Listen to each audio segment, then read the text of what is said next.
Yo, it's Zero, and this is a video that many of you were probably waiting on, especially the OGs on my channel, who enjoyed this series a lot, as this was my Silent Fox series. What if Naruto was a Hyuga? As this was a series that did help my channel get to the point where it is now and brought a lot more people to my videos, so hopefully it can do the same here, as many of you have been wanting to see this series reappear on my channel, but this won't be anything that I've recorded recently. This will be all my old videos for this series combined into one long video so that you all can enjoy. So don't forget to like the video and subscribe to the channel if you are new. And comment down another series that you may want me to revive or just something you would like for next Movie Monday. Now, without any more wait at all, let's get started.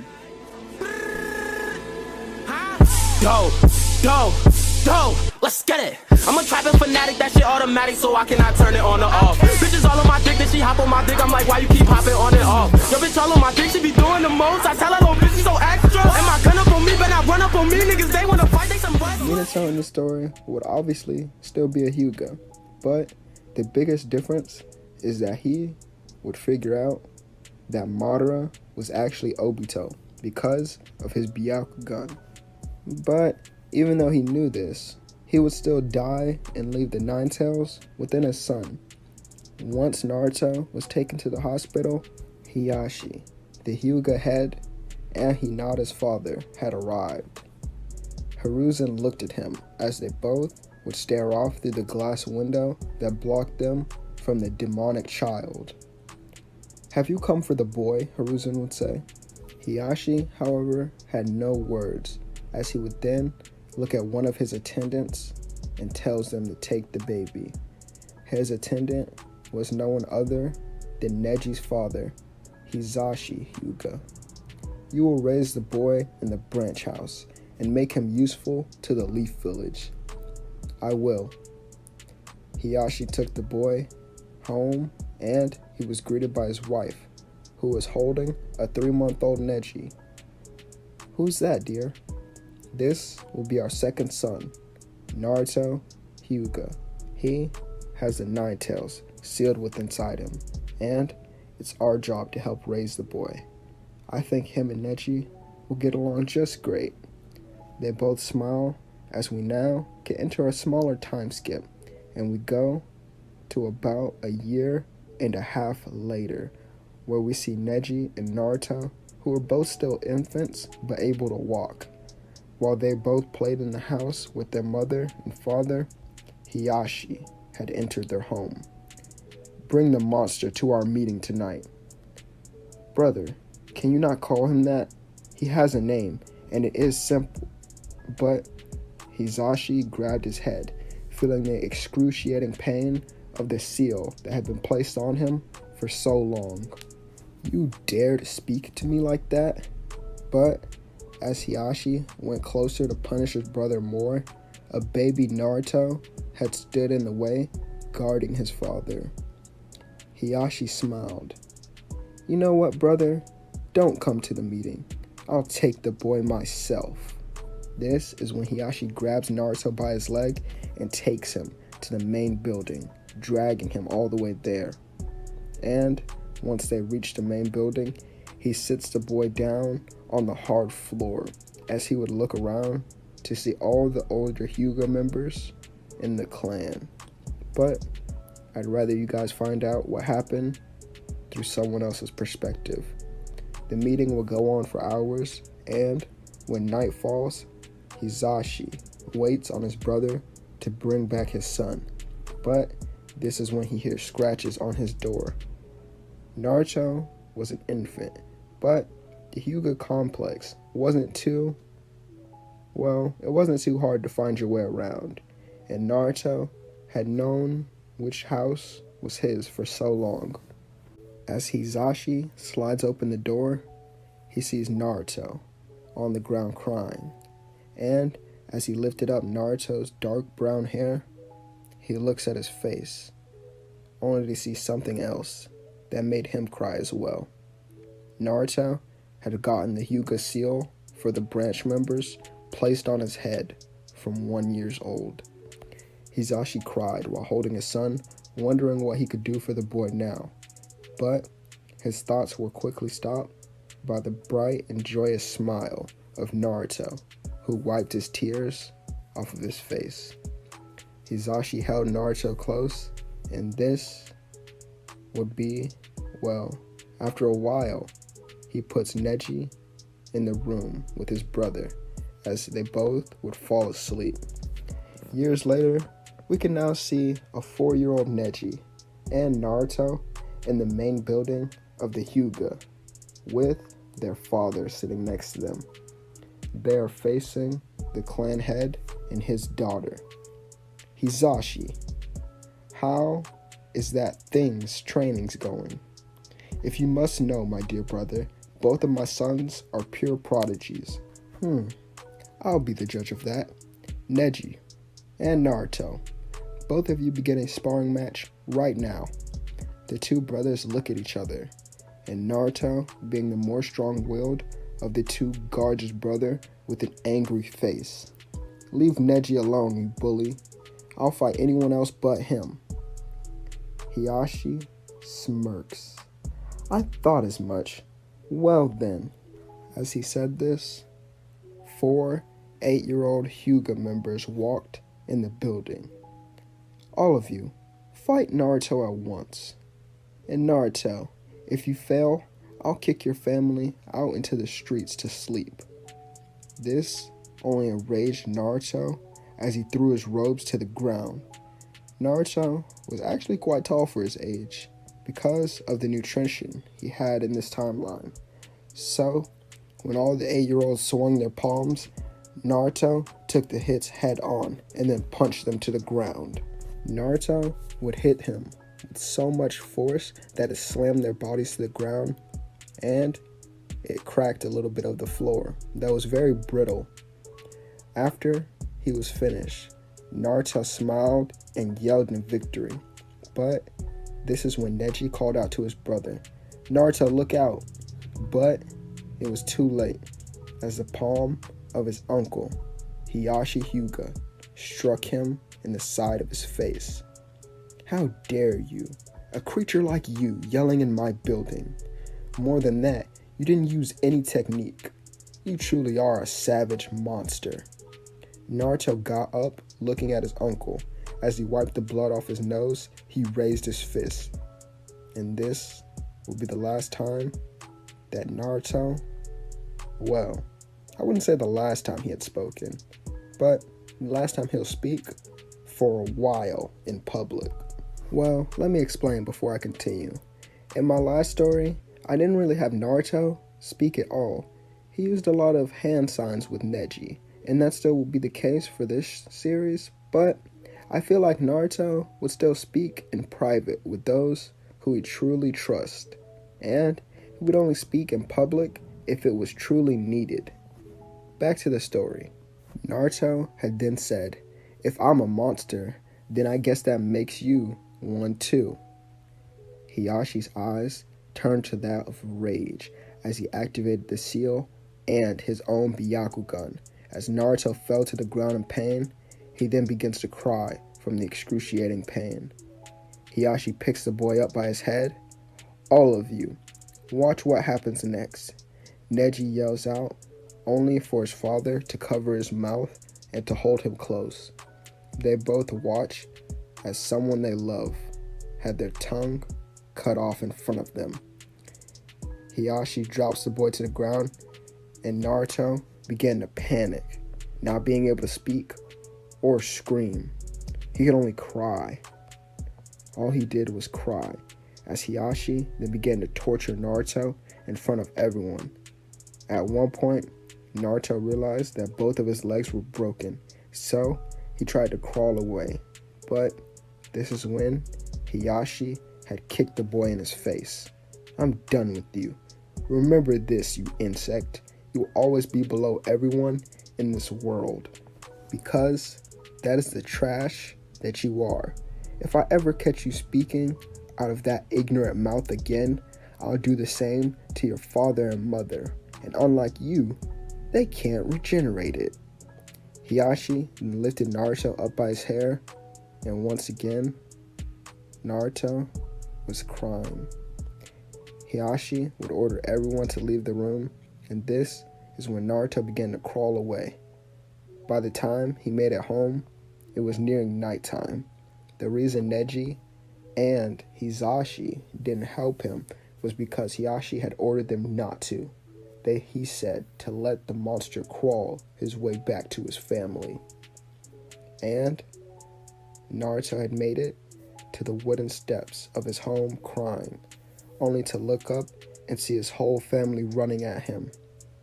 The first person that reached him was his elder brother Neji.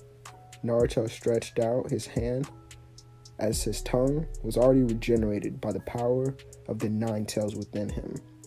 He said, "Please, help me, big brother." Naruto then passed out from exhaustion.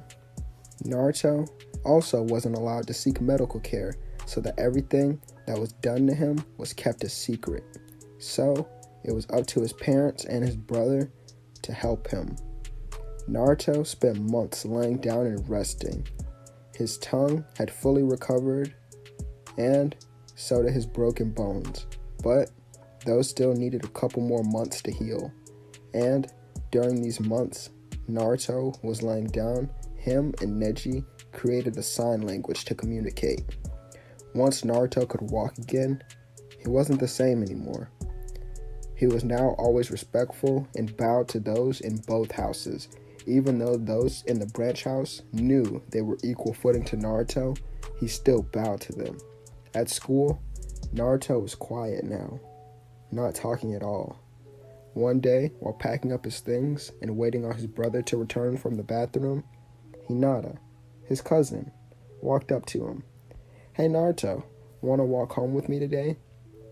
Naruto, from the immense trauma, could only see Hiyashi standing behind Hinata, and he cowered in fear. Naruto began to shake, and even turning pale from the immense fear. Sakura then came over and picked up Naruto by his shirt. "Stop being mean to Hinata. You can walk home with her. Naruto, what's your freaking problem? She asked you nicely too." Naruto then began to cry, not being able to hold his emotions, and this would be when Neji walked in. As soon as Naruto saw Neji, he vanished, surprising everyone with his incredible speed that was too fast for any of the other little kids to see. And Sakura noticed that the piece of his shirt that she was holding was in her hand, meaning that he had let her rip his shirt and still went to Neji, hiding behind him. "What are you guys doing to Naruto? Why are you crying?" Naruto then did some hand signs, and Neji chokes up, remembering that day as well. Neji walks up to Naruto's seat and takes his plastic bag with all his stuff, because Naruto wasn't allowed to have a backpack, so he used a plastic trash bag to carry his things. Neji walks back down to his brother and then puts his arm around Naruto. "It's okay. I understand." Naruto then does some more signs. Yeah, Sakura is mean and ignorant, but she doesn't know, so it's not her fault. That still doesn't excuse her actions. Now, I feel this is a good spot for us to do another time skip. And if I'm doing too many, just let me know down below in the comments. But I didn't think most of you would want to stick around for these early years. Well, these really early years. I still have some more points coming for this story. And during the next years, Naruto and Neji's mother had died from an illness. They also lost their father because he was turned over to the Cloud Village to avoid war, like in canon. And this is when Neji and Naruto were truly alone. I'd say the boys were about 6 now, and they did have an attendant that Hiyashi gracefully gave to them because of Hinata's begging, but that attendant will only come around once a week. One day, the boys came home to see Hiyashi waiting for them. "Come with me, brats." Naruto and Neji would later be sitting in the main building with all the other adult Hyuga. Hiashi then says, "I've heard rumors that Sasuke Uchiha wants to fight you in battle, Naruto." Naruto then choked up, gripping his pants, tearing them slightly, but not too much for it to be noticed. Neji then spoke for his brother. "Sasuke has already lost several times. That is why he desires another fight." "Is that so? Hinata, can you tell me what happens at school?" Hinata then walks from behind her father, and Neji knows that they're in big trouble now. Hinata will tell everyone how Naruto is the strongest in their class, but during the sparring matches, he only plays on the defensive, and he usually makes his opponents fall out of the ring. Hiashi smiles. "Well, Naruto, next time you see Sasuke Uchiha, show him the power of this clan, and if you lose, you all will be punished. Everyone in the branch house." Naruto nods nervously, and then him and his brother leave. While walking home, Neji kicks a tree. "Damn it, Hinata!" But Naruto calms his brother down, and the two would go home, and Naruto lays down. In the middle of the night, though, Neji wakes up.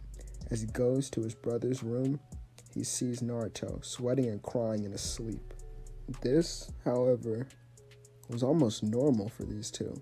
So, Neji would wake up his brother, and he lets Naruto sleep in his room. The next day at school, Naruto goes to his seat, and this is when Sasuke Uchiha was the first to walk over to him. Before Sasuke could even get a word in about fighting Naruto, Naruto remembered the weight of his clan. Well, his branch house was on his shoulders, and what his uncle had said. And with one blow, he hit Sasuke so hard that it dislocated his shoulder, causing him to scream. Naruto then sat back down as everyone looked at him. Sakura walks up yelling at Naruto, but Hinata would stop her, and she tells her that Naruto doesn't know how to hold back. The reason for Hinata's difference in personality in this story was because of the situation. It was mainly her fault that this had all happened, so she feels as if she could do, well, this is the least that she could do for Naruto. At the end of the day, Naruto puts his things in that plastic bag and waits on Neji.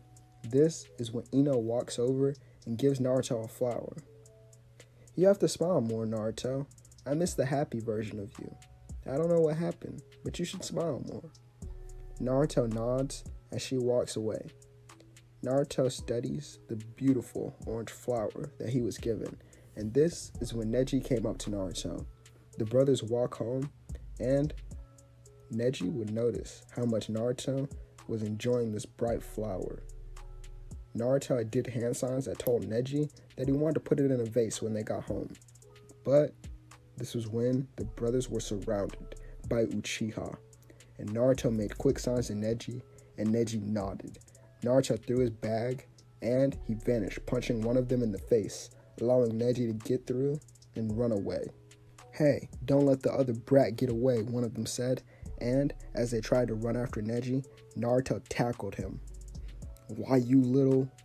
Naruto then hit the man right in the gut, and after this, he was grabbed and taken to the forest, where he was beat up by all the other Uchiha who were there.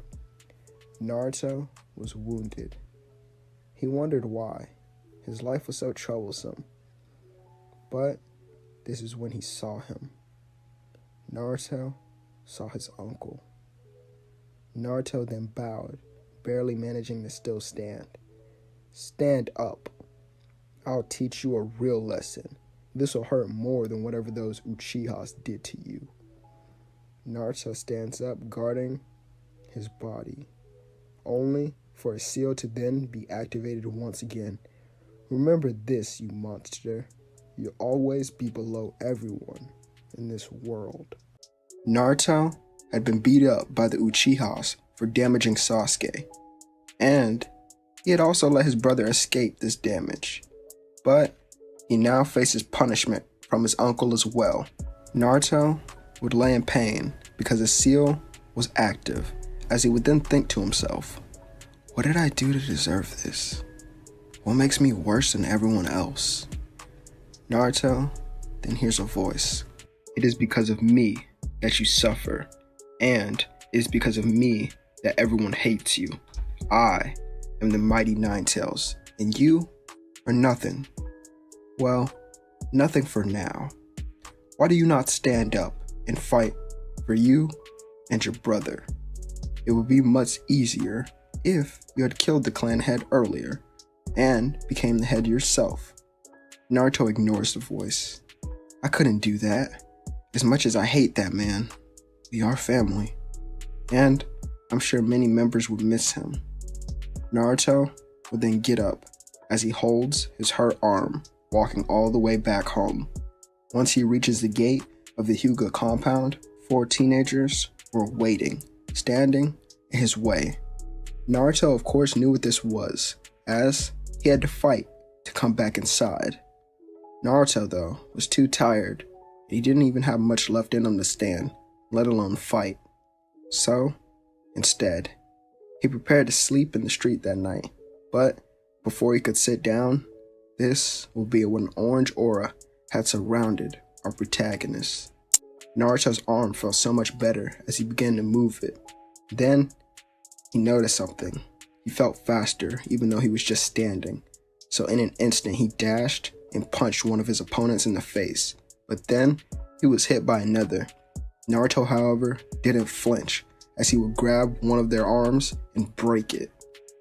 As the power began to take over Naruto, he became more animal-like, more sadistic, if you will.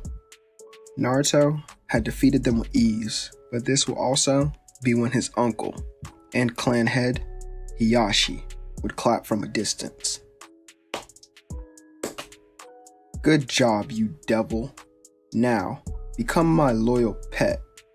Naruto's power would then disappear from him, as the boy and the Nine Tails would feel the power of the seal on his forehead. Naruto would look up at his uncle with anger in his eyes that were now the Byakugan. This caused his uncle to scoff and kick him in the face. Don't you dare use the sacred eyes of our clan, you damn half-breed. Naruto holds his eyes as blood then began to come out as he sat there against the wall, crying in bloody tears. Naruto will be sitting there for a while. As he then opens his eyes, he noticed that it began to rain. Just great. And this would be when he was instructed to stay there after trying to get up and to think about what he did. This would be when Neji would also bring him an umbrella that was quickly taken by their uncle.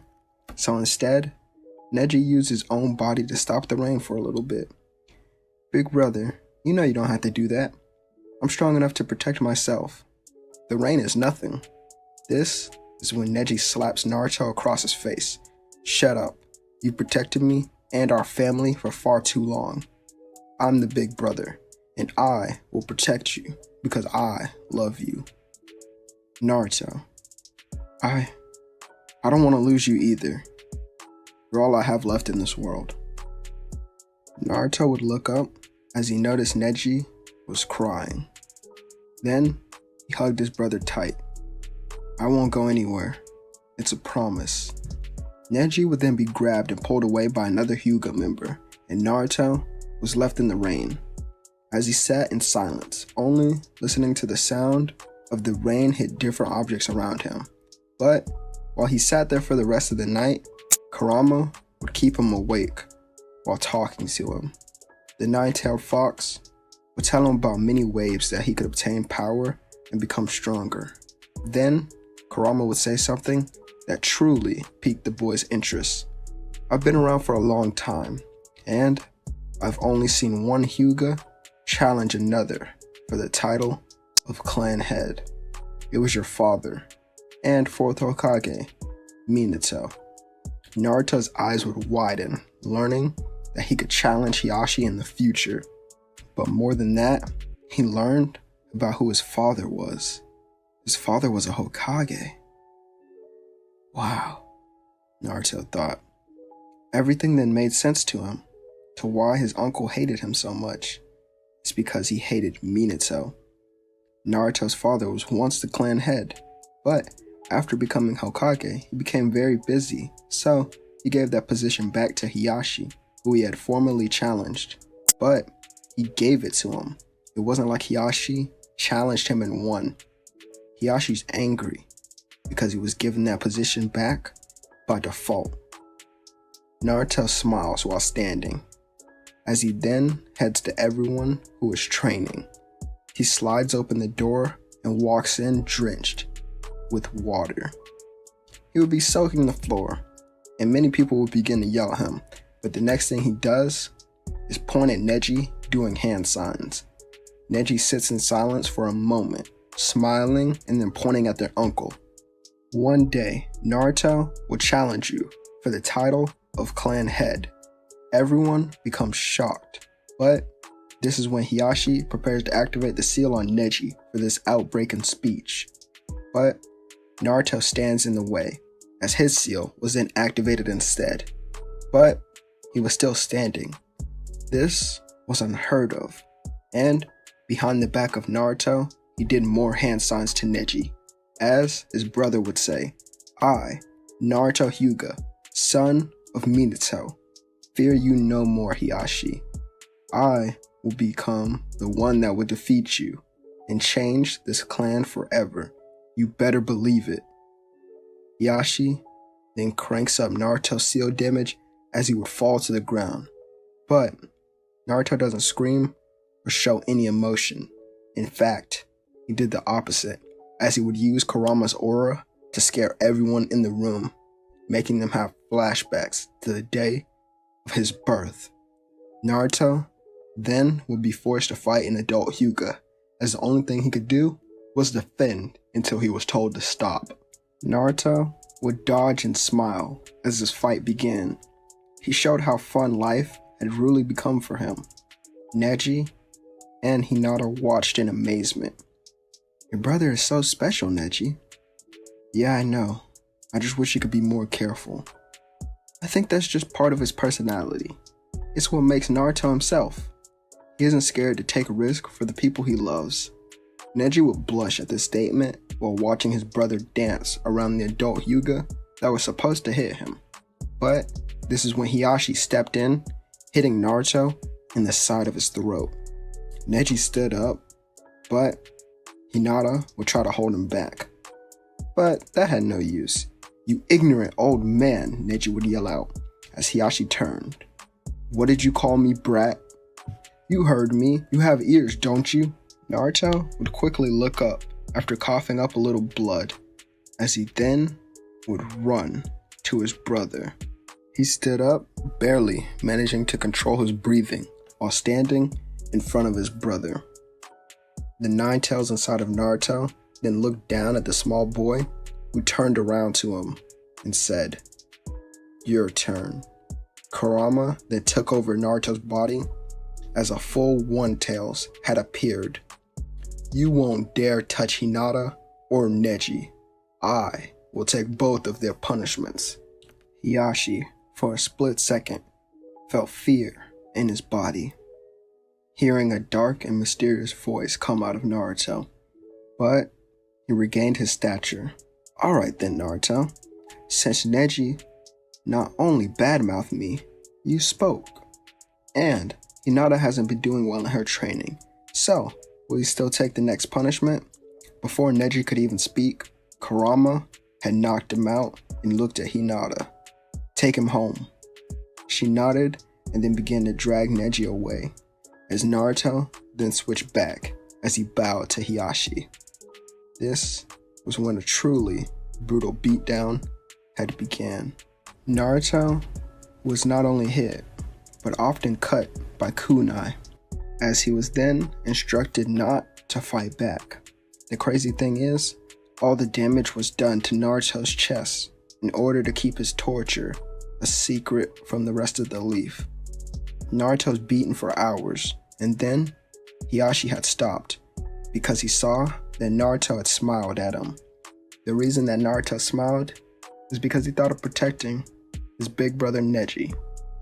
But what Hiyashi saw was the face of Minato staring back at him, even taunting him. It was like Minato taunted him even through death. This angered the clan head even more, to the point where he had stabbed Naruto and left the kunai inside of him. Then he left Naruto in the room, bleeding. Naruto would lay on the ground, bleeding out, wondering what else could make this day worse. But that's when he was thrown outside and it began to storm once again. Naruto sat up, ripping the kunai out of his chest, and then he would lay in his own blood. Eventually he passed out, waking up in a room with Neji and Hinata, who were tending to his wounds. Thank you guys. Neji would only scold his brother, but Naruto stopped them, as he then interrupted. Hey Neji, guess what I realized? Naruto sat up, causing his stitches to open and blood to leak out. We still have another family member to protect. Naruto then looked at Hinata. Even though she barely spoke to them, she always looked out for the two boys. She would then blush in embarrassment, and this is when Naruto hugged them both. Isn't this great, Neji? We still have the best family. His big brother only wondered how he could be so happy when he was truly living the worst life possible. Naruto then fell back. Oh man, it hurts a lot this time.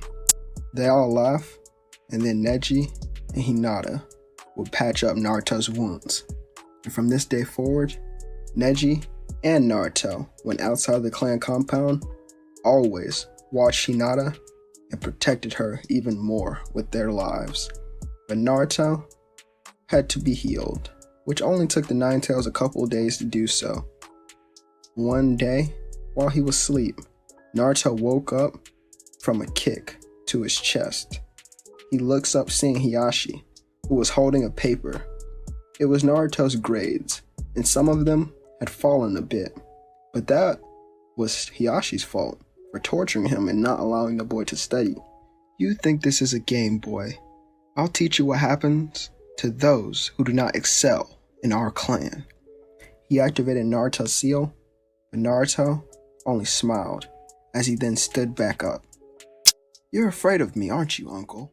Hiyashi then looked at the boy and sat there in disgust that Naruto would even think to ask him something like that. He then hit Naruto, but as he tried to swing again, Naruto blocked his attack. Seems like you think you're allowed to do that, you damn beast. So stay still and move your hands. But Naruto disobeyed, dodging the attacks and standing up, even countering a few. The boy then looked at his uncle. I've never been afraid of you. I only fear one thing in this world. And what would that be? Hiyashi began to laugh at the boy, wondering what his answer could be. But Naruto had said something else that surprised him. Naruto then says, I've never been afraid of you. I've only been afraid of one thing. His eyes then became red, and a dark orange aura surrounded his body. I'm afraid of the monster that I can truly become. That's the only reason I've let you control me up to now. Behind Naruto was a silhouette of the Nine Tails, and then Naruto began to charge a strong wind attack, but he was stopped by Neji, and the two of them then looked down on their uncle who had fell back from shock for the first time in their life. Hiyashi would then try to activate their seals, but they stood strong, and both of them lifted up their hair to show that there was no seal anymore. Hiyashi got up and tried to punch Neji in the face, but Naruto was quick, landing a kick to his stomach. I think me and my big brother are done listening to you. No more pointless orders, and if you try to touch Neji again, I'll set the Nine Tails free on this village. Hiyashi gets a flashback to Naruto's birth and thinks about the destruction that he could cause. So, let's take a quick pause. These actions, well, the present time was actually after the Uchiha clan massacre, and the two boys were around 8 years old. So, we can get back to the story now. I just wanted to make that clear. Hiyashi would quickly leave their home and ran to the main building. He then tried to discuss the two boys with all the other Hyuga, but they would disagree with his actions, and they would advise their leader to leave them alone for the sake of the village. But through another door, Naruto kicked it down. This is when the three of them walked in. Naruto, Neji, and Hinata. Naruto's eyes were still red with a slit, and his hair was no longer tied up in the back. He let it flow in the wind to signify his freedom. Naruto then looked down upon the Hyuga. I forgot to tell you this too, Hiyashi. If you do anything to Hinata or Hinabi, I'll destroy everyone, even the village. And that includes this branch. So, what do you want to do about it? Oh wait, I already told you can't do anything about it. So, I'll catch you later. The three of them then head outside the compound, and Naruto would begin to have a lot of fun and speak a lot more. This is when the three of them accidentally bump into Lord Third. Naruto bowed. Hey old man, how you doing? Hiruzen noticed that Naruto was a lot happier and more alive, so he smiled. I'm doing great, Naruto, and it seems you're doing great as well. He then walked past the group, and the three of them returned back to the compound later to see 4 adult Hyugas waiting on Naruto. Naruto, since you think you're so strong, I want you to fight all these members from your own branch by yourself. Naruto took off his orange jacket and then tilted his head back to Neji as he then handed it to him. Neji would nod, telling Naruto to go ahead with their plan. Naruto then runs forward with amazing speed as he dodges strikes from his opponents, and then he grabs one of their foreheads. Naruto's hand then begins to glow dark orange as the man was then confused. He felt different, but he didn't know what it was. Naruto then does this to all the other Hyuga that were supposed to fight them. However, far away in the leaf, Naruto had a clone that was talking to Hiruzen. Hey old man, what would happen if there was a civil war amongst the clan? Hiruzen thought on it for a second. Well, once the winner was chosen from the battle, the side that won would obviously take control. Let me think, Naruto. It would definitely affect the leaf. I couldn't tell you if it would be positive or negative. I'd have to see it happen to know for sure. Naruto, the clone, then bowed and smiled. When I become a ninja, there will be a new power in charge of my clan. Naruto's clone then dispersed, and the real Naruto began to walk towards Hiyashi with a smile. I freed them from your control. Hiyashi looked at the boy with disgust. Naruto then turned around, lifting these branch members to their feet. I'll explain this later. Naruto, Neji, and Hinata then walked away from the clan head while laughing at him once again. But I feel like this is the best place for a real time skip to happen into the start of the actual Naruto canon timeline. After the exams to become a ninja were over, Naruto sat in class with Hinata and Neji. Naruto then looked at his older brother as he would then say, "It's time, Naruto." Hinata, do you have any regrets? No, this must be done for our clan. Alright, go grab Hinabi and meet us outside. Alright, as the brothers then begin to wait outside for their cousins to arrive, they see their sensei, one of them, who was Mizuki, run by with a large scroll on his back. Neji tried to run after him, but Naruto stopped him. Let him go. I already have someone in place to take care of this. As Mizuki had gotten away, a Naruto clone then stabbed him with his sword. Die. Naruto then killed him and took off the scroll from his back and he copied some stuff down and began to return it to the Leaf Village. Meanwhile, the 4 young Hyuga had arrived at the meeting point. Neji then stepped up on a rock to be seen by all. Alright, many of you may die tonight, but I promise through anything that we will win and bring back the true age, well, the golden age of the Hyuga clan. Everyone yelled in excitement, and then Naruto had sat next to Neji, and his eyes became red with a slit. Naruto now had 2 tails. Neji's new advisor then stepped up and fully introduced the two. May I present the twin stars of the Hyuga clan, Neji, our new clan head, and his strongest soldier, Naruto. Naruto laughed and then turned to Neji. Seems like you like that name. It suits you, so lead us into battle, Naruto. Right.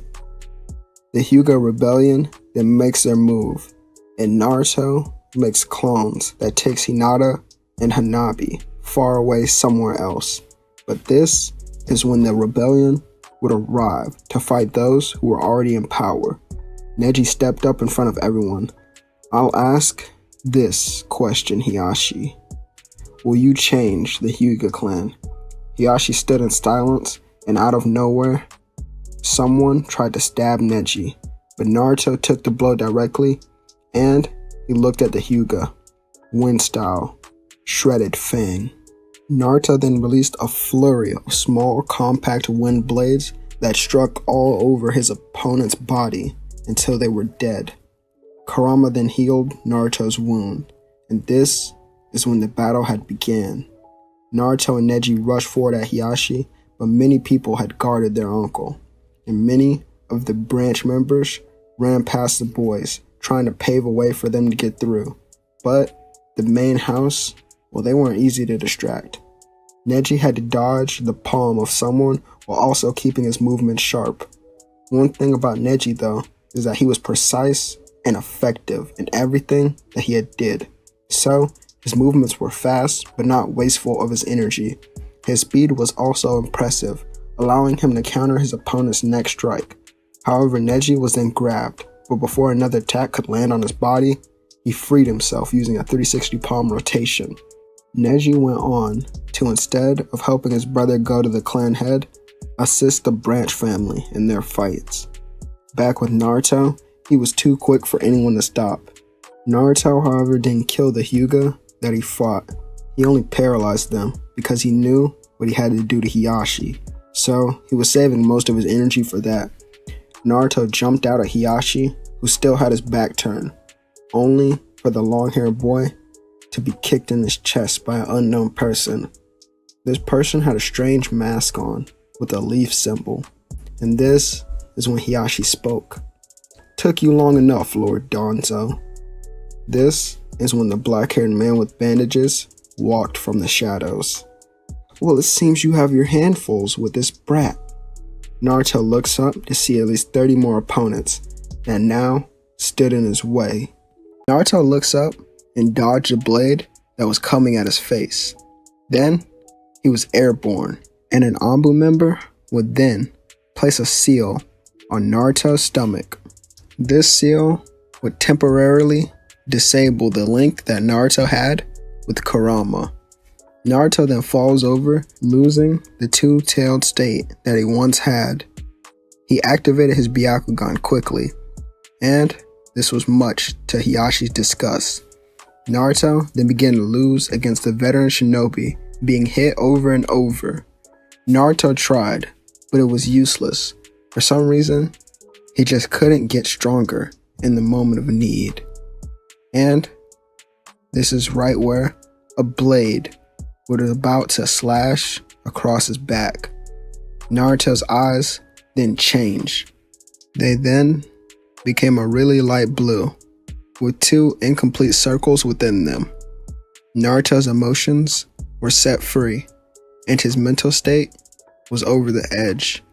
This caused the chakra within his eyes to evolve, as he thought of every outcome that would happen if he lost right here and now.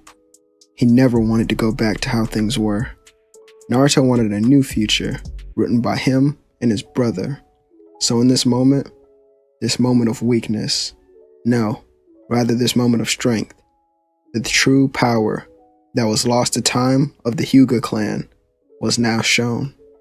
Naruto's Byakugan evolved into the Shisuru eyes. As the blade was about to make contact with Naruto, in his blind spot, it was deflected. But how? Naruto was still turned around the other way. The boy, well, he had manipulated the chakra in the air to create a small shield. Naruto began to walk towards Hiashi. As the Anbu tried to attack Naruto, he dodged effortlessly, as he would then counter attacks and break their bones, disabling them from battle. Naruto made it. He finally made it. Face to face with Hiashi, who was backing down. And then he picked up an Anbu blade off the ground and sliced off his uncle's head. Finally. I finally did it. And then he pointed the blade at Danzo. You stole the eyes of the Uchiha. What are you talking about, Naruto? Naruto then noticed that the chakra of Danzo went from blue to gray, meaning that he was nervous and that he was lying. See, we can take a break. What I did with the Shisuru eyes, well, this evolution of the Byakugan, was I made it more akin to Kaguya's Byakugan, because she did have abilities like this. That's why she was so powerful with using these eyes. But, back to the story. Naruto then says, I see, so you're lying, when I know the truth. Thanks to these eyes I possess, you won't ever lie to anyone again. Danzo sucks his teeth and tries to run away, but Naruto cuts off the arm with all the eyes. And then, he made a clone that took that arm to Hiruzen. Naruto then walked back to his brother, who had killed a lot of the main house members with the branch side of the family. Neji had then ran to his brother. He hugged him close, and he noticed that Naruto had blood all over him. But before he could even speak, Naruto grabbed and raised his arm, introducing our new clan head, Neji Hyuga. Neji smiled, hugging his brother as everyone clapped and cheered. Naruto then pulled out a scroll that had many of the jutsus from the Scroll of Sealing. He did the multi-shadow clone jutsu and began picking up the bodies and cleaning up their clan, even going to rebuild some parts. When morning would come, Hiruzen went to the compound to see them still repairing. He walks in, greeting people as usual, but then notices that there are a lot of people missing. He then goes to the main house meeting room, where he would see Naruto, Neji, Hinata, and Hinabi, with 5 other adult Hyuga who were chatting. Oh great, Lord Third is here. They then explain everything that happened, and Naruto tells Hiruzen more about the arm that he gave him, and how about Danzo is a traitor of the leaf. After this, Naruto gets up, and then he says, Alright Neji, go ahead and ask the question. Naruto activated his Shisuru eyes to the shock of Hiruzen. Neji then speaks. Let's take a vote. So, should we remodel our buildings or leave them the same? Everyone raised their hands, agreeing, and Naruto looked at everyone. Alright then, it seems we've come to a decision. Then, Neji would say, Naruto, you're free to leave. I'll handle everything else. Naruto gets up waving to everyone, and Neji signals for Hiruzen to follow him. The two then begin to walk around the compound as it's built. Hiruzen's first question was, what was that dojutsu? Neji, well, he smiled, but quickly regained his formal stature in front of Lord Third. Oh, well, they're called the Shisuru eyes. Naruto unlocked them through pure emotions and trauma, kind of like the Sharingan in a way. But I believe these eyes are still less than that of the Mangekyo. However, Lord Third, they do allow Naruto to basically read the minds of those around them through emotions. Hiruzen's eyes would widen. Yes, my little brother is very special. His goal is to help the rest of the clan unlock these eyes as well. Me, Naruto, and Hinata will return to school in about 3 days, once all the repairing is done. Hiruzen would nod and takes this information, and Neji said if he had any more questions, just to stop by and ask him. Hiruzen begins to walk away outside of the compound. Well, walk to the gate of the compound, as he then noticed a lot of the Hyuga members weren't building anymore. So, he asked a couple of them why they took a break, when one replied with, "Lord Naruto said we could, while he takes care of it." Hiruzen looks around to see hundreds of Naruto clones running around and rebuilding. He smiles and then finally leaves. Let's skip to the day they return though. Neji leaves his most trusted advisor in charge, and Naruto leaves 2 clones as well.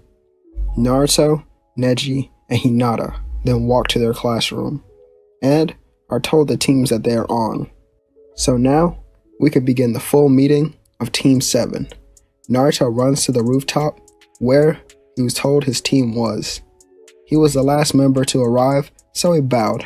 "Sorry, Sensei, I hope I'm not too late." Kakashi only smiled. "Don't worry, I'm sure you were busy. Go ahead and introduce yourself and a goal that you have, Naruto." "That's easy. I'm going to become Hokage before the age of 21. I'll be just like my father before me." Kakashi smiled, and then told them that they can take the bell test today, because they all seem more than ready and capable. Everyone agrees, and Naruto used the Shisuru eyes on his teammates. Sakura's chakra was blue, indicating that her emotions were stable, whereas Sasuke's, well they were red. Naruto took note of this, and asked if they should make a plan. Sasuke would smirk, actually liking this idea that Naruto had, since so did Sakura. Sasuke then says first, we need to test his strength, so the best way to do that is to start with Taijutsu. Naruto, you'll be the first to go in, cause that's your specialty. Sakura, you back him up while I prepare Jutsu. They both nod as they use the plan and head off. Once they all arrive, they wait on Kakashi, who is late. He then explains the rules of the bell test, and then he says to go. Naruto was the first to run in, as he wastes no time activating his dojutsu. Kakashi smirks, and his chakra turns purple as he becomes fired up with excitement. Naruto swings his palms, and then he goes for an uppercut, but as soon as Kakashi was jumping into the air to avoid the attack, he was hit down by Sakura from the top of his head. This attack launches Kakashi back into Naruto's palm, but the only thing that was hit was a log that was sent flying with Kakashi's substitute. As Sasuke sat in the back and wondered where Kakashi was, his sensei appeared right in front of him. But Naruto suddenly appeared as well. "I don't know how he did that," Sasuke would smirk, and then Naruto kicks his arm, sending him back a couple steps. Sasuke jumps in the air, launching a fireball down at Kakashi, but he would counter with a water jutsu. Naruto would only laugh, saying, "Now, I have the true advantage, multi-shadow clone jutsu," as he then created 30 clones of himself that all rush at Kakashi. Kakashi lifts up his headband, finally revealing his dojutsu as well, as he then began dodging and attacking. But when the smoke clears, Team 7 stood smiling in front of their sensei. Kakashi hadn't noticed it, but in the steam or smoke, the bells were taken by Sakura, as she gave each of them to one of her teammates. Naruto gave his back. She then said, "Why, Naruto? Don't you want to pass?" "I can't be Kage if I only think about myself. That is a position that requires me to put my village and my people first." Sakura smiles, bringing her 2 teammates in for a hug, as she would then say, "You'll be an awesome Hokage, Naruto. Don't you think so too, Sasuke?" And this time, the quiet, shy boy would actually nod. Kakashi appears in front of them to tell them that they all pass with flying colors. He then says, "Your teamwork was that of a low-tuning team, but you made up for each of each other's mistakes. Sending Naruto in first was perfect, and being able to trust your teammate like that or to go on with a head-on attack speaks volumes for young shinobi. And then having Sakura appear to take the bells was genius, and having her appear to strike me from above was great. I was just a little too fast for you. Kakashi then goes on to tell them about things they did good and things that they should work on. After he finished talking, Naruto asked, "Are there any more..." "Go on, Naruto." "Well, are there any more hand-to-hand techniques I should learn?" Kakashi thought about it, and they all seemed to be pretty excited. So, he asked, "You guys still have some energy left to train?" As they would all nod rigorously, as Kakashi would then teach them how to climb on trees and stand on water with chakra. They figured it out easy, and Naruto realized why he needed this training. Naruto began to focus on his chakra, and then his hands began to glow. "I did it." Sakura walks over looking at his hands. "What did you do?" Naruto focused more on his wind chakra nature, and then wind currents appeared around his palms. He walked towards a small tree, and then swung his arm in diagonal slash as the tree then fell down. Kakashi then leaned down, putting his arms around Sakura and Sasuke. "Well, there's no time to waste, so how about you two learn something new as well?" Sakura would learn 2 basic jutsu. Well, actually, she learns a basic genjutsu and a basic regular jutsu. It was an earth-style jutsu. Nothing that special, but very effective for her fighting style. As well as Sasuke, Kakashi didn't want to teach him the Chidori just yet, so he taught him the lightning whip. And the Team 7 of this new timeline was surely one that wasn't supposed to be messed with. Let's say, for days Team 7 works on missions and training, but this is when Sasuke becomes impatient and wanted a harder mission to do. And this prompted Sakura to want one as well. Naruto didn't really care either way. He only wanted to improve upon his chakra control and his chakra natures that were wind and water. So, Kakashi, like in canon, took them to the Hokage's office, and in this timeline, I'll be changing the Land of Waves escort mission into a liberation mission. Hiruzen gives them a detailed description of the Land of Waves and what's been happening, but to make it simple, it's overrun with bandits and rogue ninja who were in Gato's gang, and many of these people that had lived there are either now slaves or die from hunger. This was a B-rank mission, so it would usually be reserved for high-ranking teams, but since Kakashi recommended them, they got to do it. So, after getting the supplies, Naruto would get an idea, and when he sees his team, he explains, "How about I get captured and leave a shadow clone with you guys? This way, I can secure all the civilian lives." And Kakashi would actually like this idea, rubbing Naruto's hair. But it did put Naruto at a risk. Naruto, however, did want to take this risk, knowing that it's what he must do. So, once arriving at the port, that was also controlled by the bandits and ninja, Naruto took off his headband and didn't use any jutsu, allowing it to make it seem as he was blind. He walked up and then fell in the water. He began to fake drown and scream for help. Surprisingly, one of the bandits did help him out. "Hey kid, now that I saved you, you work for me, got it? And I'll keep you alive." "Okay, mister, I'm just really hungry. I'll let you eat in a couple days." Naruto side glances at his team's position and then is taken on a boat away from the port. Team 7 will follow the boat by running on water, as they do know how to do this because of the extra training that they already had. And while Naruto is chained up on the boat, he thought, "So, let's see. I should be taken to their boss. No, that doesn't make sense. I'll probably be taken to a workplace first with all the other civilians." Naruto's clone would relay all the information to Naruto after he silently makes a clone that would fall into the water and poof. Once arriving, Naruto was immediately taken to the bridge where all the other workers were. He began to work, but he did so very slowly and carefully because he still had to pretend as if he was blind. Team 7 was scouting the area, and Kakashi tried to make an escape route for Naruto and the civilians, but it still was pretty difficult. Sasuke then went out to scout on his own, and this is when he found 2 people that gave off tremendous amount of pressure and bloodlust. It was no one other than Zabuza and Haku.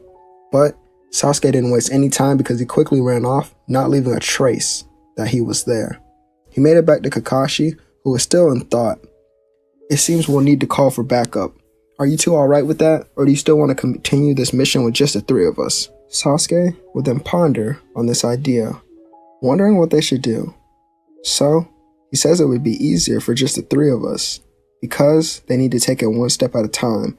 So, while Naruto was laying down on the ground that night, he looked around for anyone that could spot him. This is when Sasuke appeared, telling him what he needs to do. Sasuke leaves, and minutes later, Naruto stands up, breaking his chains. After he creates hundreds of shadow clones that deliver the citizens far away from his current position. Now, Naruto lays back down and waits. He stays up until the morning, when Gato and his henchmen and Zabuza and Haku would appear. What? Where are all the slaves, you idiots? You said they were here. But they only looked forward to see who they thought was a blind kid still there. Gato walks up first. Hey, where did they all go? Naruto was still putting on his act. Wait, what? There's no one out here with me? I was wondering why everyone was so quiet. Gato thinks that this brat is useless and ordered for him to be killed. But before he could say anything more or do anything, Naruto stuck his wind-covered hand through his chest, and then Gato fell on the ground. But he was caught by Naruto, and before he died, Naruto looked him in his eyes as he said, "Go rot in the afterlife." Naruto then pushed his body to the ground and began to laugh. Time to show off a new technique.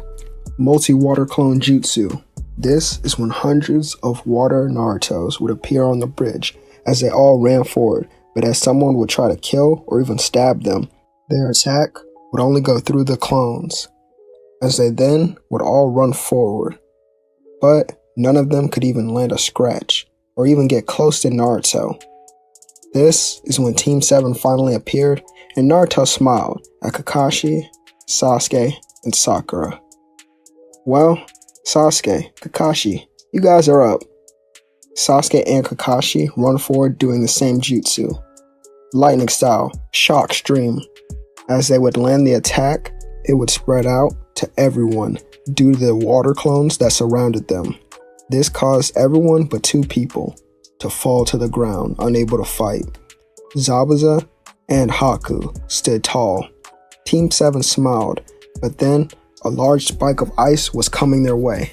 Sakura was quick as she made a mud wall to protect everyone. But from the side of that wall, Zabuza appeared, and as he was about to strike Naruto in the back of the head with his blade, Naruto flared up his aura as he then sprouted a whole 3 tails, with his Shisuru eyes active. With pure speed and strength, he blocked the blade and he stabbed Zabuza with multiple water-style missiles.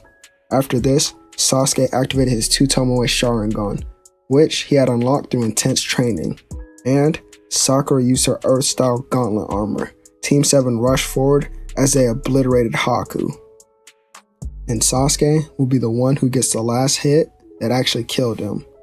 Team 7 then calmed down as they would sit. Kakashi confirmed their kills and threw all their bodies except Gato into the river. Or, yeah, I'd say it's a river down there below the bridge. I wouldn't call it an ocean, actually. But it's more like a lake. Anyways, after they helped finish the bridge, would get it built, they returned to the Leaf Village days later. Once returning, Naruto bowed. Sorry, Sensei, I have to attend a meeting for my clan. Kakashi waves, letting him go, and the rest of Team 7 would report the mission. Naruto goes home and puts on his robes. After this, he heads to the main building, and the doors open without anyone touching them. And this is when Naruto walks in, as it would then close behind him. Naruto sits down behind his brother, and the meeting will begin. After they are done, Naruto, Neji, and Hinata discuss the exams that are coming up. They all say that they are all most likely to participate, so it should be fun. Everything that they had planned out when they were younger is now coming true. as everything had truly seemed perfect.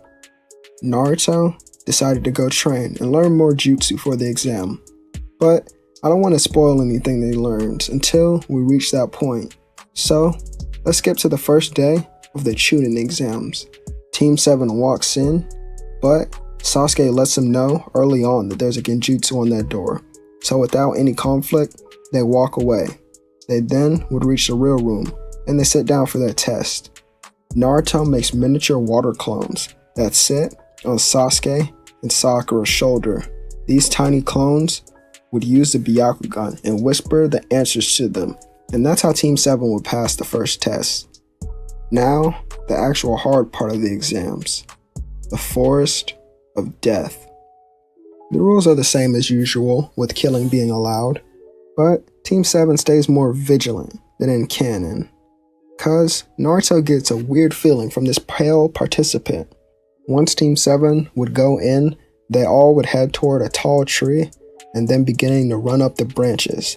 They stop to take a break, waiting for more teams to enter the forest, and this is when a sound ninja, a sound team, tries to stab Sakura, but a wind barrier that Naruto had placed deflects their opponent's attack into the tree. Team 7 stands up and gets serious. Sasuke jumps in the air, firebolt, as he sends a giant fireball covered in lightning at one of the ninja. Sakura would land a flurry of punches on her opponent as well, and then she knocks her out with ease. Sasuke and Sakura look over at Naruto, who has his opponent's arms and legs trapped in water bubbles. While they were still strung up, Naruto pulled down his pants and started laughing. Sakura then walked over and hit him on top of his head, telling him to be more serious, but this is when even Sasuke would giggle. Sasuke then pulls out his sword that he had got from Kakashi and holds it at the kid's face. "Where's your scroll?" But this is when a giant snake appeared from nowhere, and Team 7 was in sync as they would all jump in the air, getting away from it. And while in the air, Sasuke's neck was about to be bit. However, Naruto was quick as he threw an explosive kunai at an unknown target. Once the target exploded, Sasuke would safely land onto a different branch. Sakura looked down at the giant snake and told her teammates, "I got dibs on this one. You guys had the most fun on the bridge." "What?" Naruto said as he watched her jump down in a rock form, covering her hands in boulders and smashing down at the snake's head. Naruto and Sasuke watch as she kills the snake with brute force alone. And she finished the job with sharp rock pillars. Team 7 then felt something that they all haven't felt in a while. It was fear, because when they turned around, they saw a pale figure that was standing right behind them. The two Genin only make eye contact, and in one instant, Sasuke sent a fireball towards the man, while Naruto waits for it to hit so he could block chakra points after.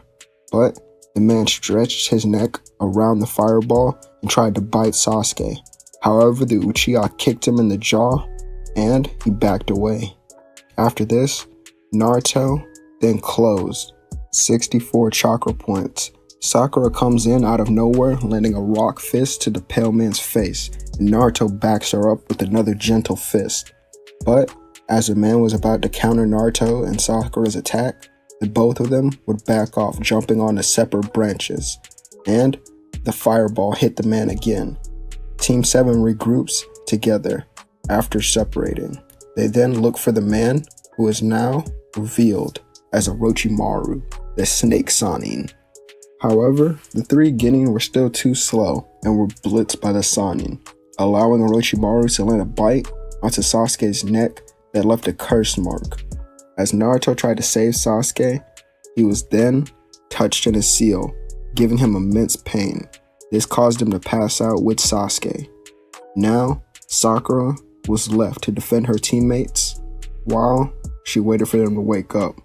She made a small house using earth style. After this, she would go and tend to their wounds. But she then heard someone outside of the small house. She walks out, closing the door behind her, not to let anyone in, and she saw 3 sound ninja in front of her. As she would then get ready, she put her hair in a ponytail as she got serious. I'll take all three of you on." "Is that so?" one of the ninja would say, as he then rushes directly at her. Sakura wasted little time as she launched a monumental attack, Earth-style, Pillar Barrage. Then, the girl of the team snuck up behind her. As she then tried to stab Sakura with a kunai, Sakura substituted with a log, and then from above the black-haired girl, she landed a punch striking her into the ground. Sakura then put a kunai to the girl's throat while looking at the other two. "I'll kill her if you don't give me the scroll." But behind Sakura, Naruto was deep into his subconscious. He was talking to Kurama, and they figured out how to undo the seal that was placed on Naruto to hinder the bond between him and Kurama. This is when Naruto smirked, as his eyes became red, standing in front of the Nine Tails. As Sakura got ready to end the girl's life, the rock house behind her exploded, as she then had to turn around, and her gaze met that of Sasuke, who was using the Curse Mark's power, and Naruto, who stood in a three-tailed state with red eyes and fangs. Naruto and Sasuke looked at each other and smirked, vanishing from everyone's eyesight, and then they re-emerged behind the Sound Ninja. Naruto stabbed his hand through the chest of one, while Sasuke didn't hesitate to break the arms of the other. The two of them would look back at Sakura, who had also killed her target. Naruto then released the power, hugging Sasuke, which acted as the young Uchiha's catalyst to calm down from his rage. Team 7 took the scroll and then began their journey once again to the tower. Once they arrived, they were told about the preliminary matches due to how many people there were. Naruto, Sasuke, and Sakura wondered how strong all the other teams were, and they wondered if they could even compete against them. The first match was Sasuke versus a random Sound Shinobi. The match started and Sasuke disappeared. From behind his opponent, he was seen, only to land a kunai to his side. As his opponent turned to hit Sasuke, he was gone, and then Sasuke slammed his face into the ground, being declared the winner. When Sasuke went to sit back down with his team, Naruto said, "This isn't going to be fun as Kakashi-sensei made it sound." Sasuke turns to him. "Make it to the finals then, so then me and you can fight, and it'll actually be fun, Naruto." Naruto was about to agree, however Sakura stopped him, as she said she'd be the winner out of the three of them. The matches go the same until Sakura jumps down to fight Ino. When the fight begins, Sakura blitzed her with no difficulty and lands multiple blows that leave her opponent unable to stand. It was truly a 40-second fight that was one-sided. The matches continue and go the same until Neji goes against Hinata. This was a friendly match, however Neji was still the winner. Hinata and Neji would bow, and she vowed to beat him the next time. The match that happened after this was Naruto versus Kiva. As Sakura tries to hype up her teammate, Naruto turned back to her. "I'll end this in one hit." Naruto jumps down, and when the match begins, he goes into a four-tailed state, causing all of the Jonin in the leaf get ready to fight them. But Naruto smirks, dodging attacks from Kiba, and as Kiba turned around to see if one of the attacks landed, he was only face to face with Naruto, that grabbed him by his face as his hand was surrounded in wind. Naruto said sorry, slamming his face straight into the ground, causing a large crater to form in the arena, as Naruto then smiled, walking away, being declared the winner. He releases the power of the Nine Tails and sits back down with his team, as he gets stares from everyone. All the Jonin then begin to whisper, "How could the boy control that power? He's a monster. We need to watch out for him in the final round. We need to alert the Hokage." As they would then turn to Hiruzen, Hiruzen would only be smiling at Naruto's pure control over the Nine Tails. Or maybe it wasn't control at all. Naruto looks around, seeing Neji, and then he runs over, jumping on his brother. "Did you see me, big brother? I was totally awesome." Neji starts laughing, remembering that Naruto was still immature. "Good job, Naruto. Now get off of me." The two brothers looked down at Gaara and Rock Lee, who began their match. Neji told Naruto that he had a bad feeling about the red-haired kid, and that bad feeling came true, as at the end of the match, when Lee was almost killed and had to be saved by the Jonin from the leaf. After the prelims were concluded, they had their month of training announced. Neji, Naruto, and Hinata began to walk home. After they had a clan meeting, the three sat on the rooftop and wondered what would happen next. The next day, they had training, as they did with the rest of the clan, but they got an unusual visitor. So, Neji headed off as the clan head to greet them. After a while of walking, Neji came face to face with Jiraiya, the Toad Sage, and Sannin. "Hello there. I'm looking for the clan head of the Hyuga. Do you know where he might be?" Neji coughs. "You're actually looking at the clan head right now." Jiraiya's eyes would widen, as then the two began their long conversation while walking around the compound. They would then reach the part of the compound where Naruto was training the other Hyuga with his clones and still training himself. Neji then begins to talk about his brother, Naruto, and Jiraiya puts it all together. He then smiles, leaving knowing that Naruto is already more than capable of advancing himself and others. While Naruto trains his family, Sasuke and Sakura would train with their sensei until the month was up. On the day of the matches, Naruto wakes up thinking about who he has to fight, but then he hears a voice in his head. It was Kurama. "I'll be giving you this new power, so use it wisely." Naruto then gets ready and heads out as the first match was Sakura versus Temari. And this fight was one I definitely wanted to happen. So, let's get into it. Sakura starts off with the mud wall blocking Temari's win, but as it was then knocked down, Temari looked on to see that Sakura herself was gone. From below Temari, Sakura jumped out of the ground, landing a kick to her neck. Before Temari could recover and retaliate with her fan, Sakura grabbed it, throwing it away. And then she landed punch after punch, going to hand-to-hand combat. Temari was okay at taijutsu, but against someone like Sakura, who was a specialist, she just couldn't keep up. And Sakura's fast movements and attacks, well, after a while you know how it went. And the fight was ended, as she then covered her hands in Earth style and cocked her fist back, landing a blow so powerful that even though Temari blocked with both of her arms, she was sent into the side of the arena and knocked out. Sakura was declared the winner, and the next fight was announced. It was Naruto versus Shikamaru. The two jumped down and get ready to fight. Once this match began, Naruto made sure to increase the overall distance between the two of them by jumping back. This caused Shikamaru to think harder about what he could do against Naruto. But Naruto wasn't going to give him that time, as he then prepared a jutsu using his clones. They would launch water and wind, and this affected Shikamaru's movements. Eventually, Naruto himself landed a kick to Shikamaru's side that sent him back. What a damn monster. Naruto was definitely taking me serious as any other opponent. How can I beat him? Naruto smiled as he commenced a new jutsu that he had created himself. Water style, Hydro Blast. As Naruto proceeded to launch water out of his mouth towards Shikamaru, who prepared to move. But, for some reason, he couldn't move. Shikamaru noticed that the clones that Naruto created held him still, as they were all hit by this large-scale attack. Shikamaru recovered only to be kicked again by Naruto, who wasn't letting up in his attacks.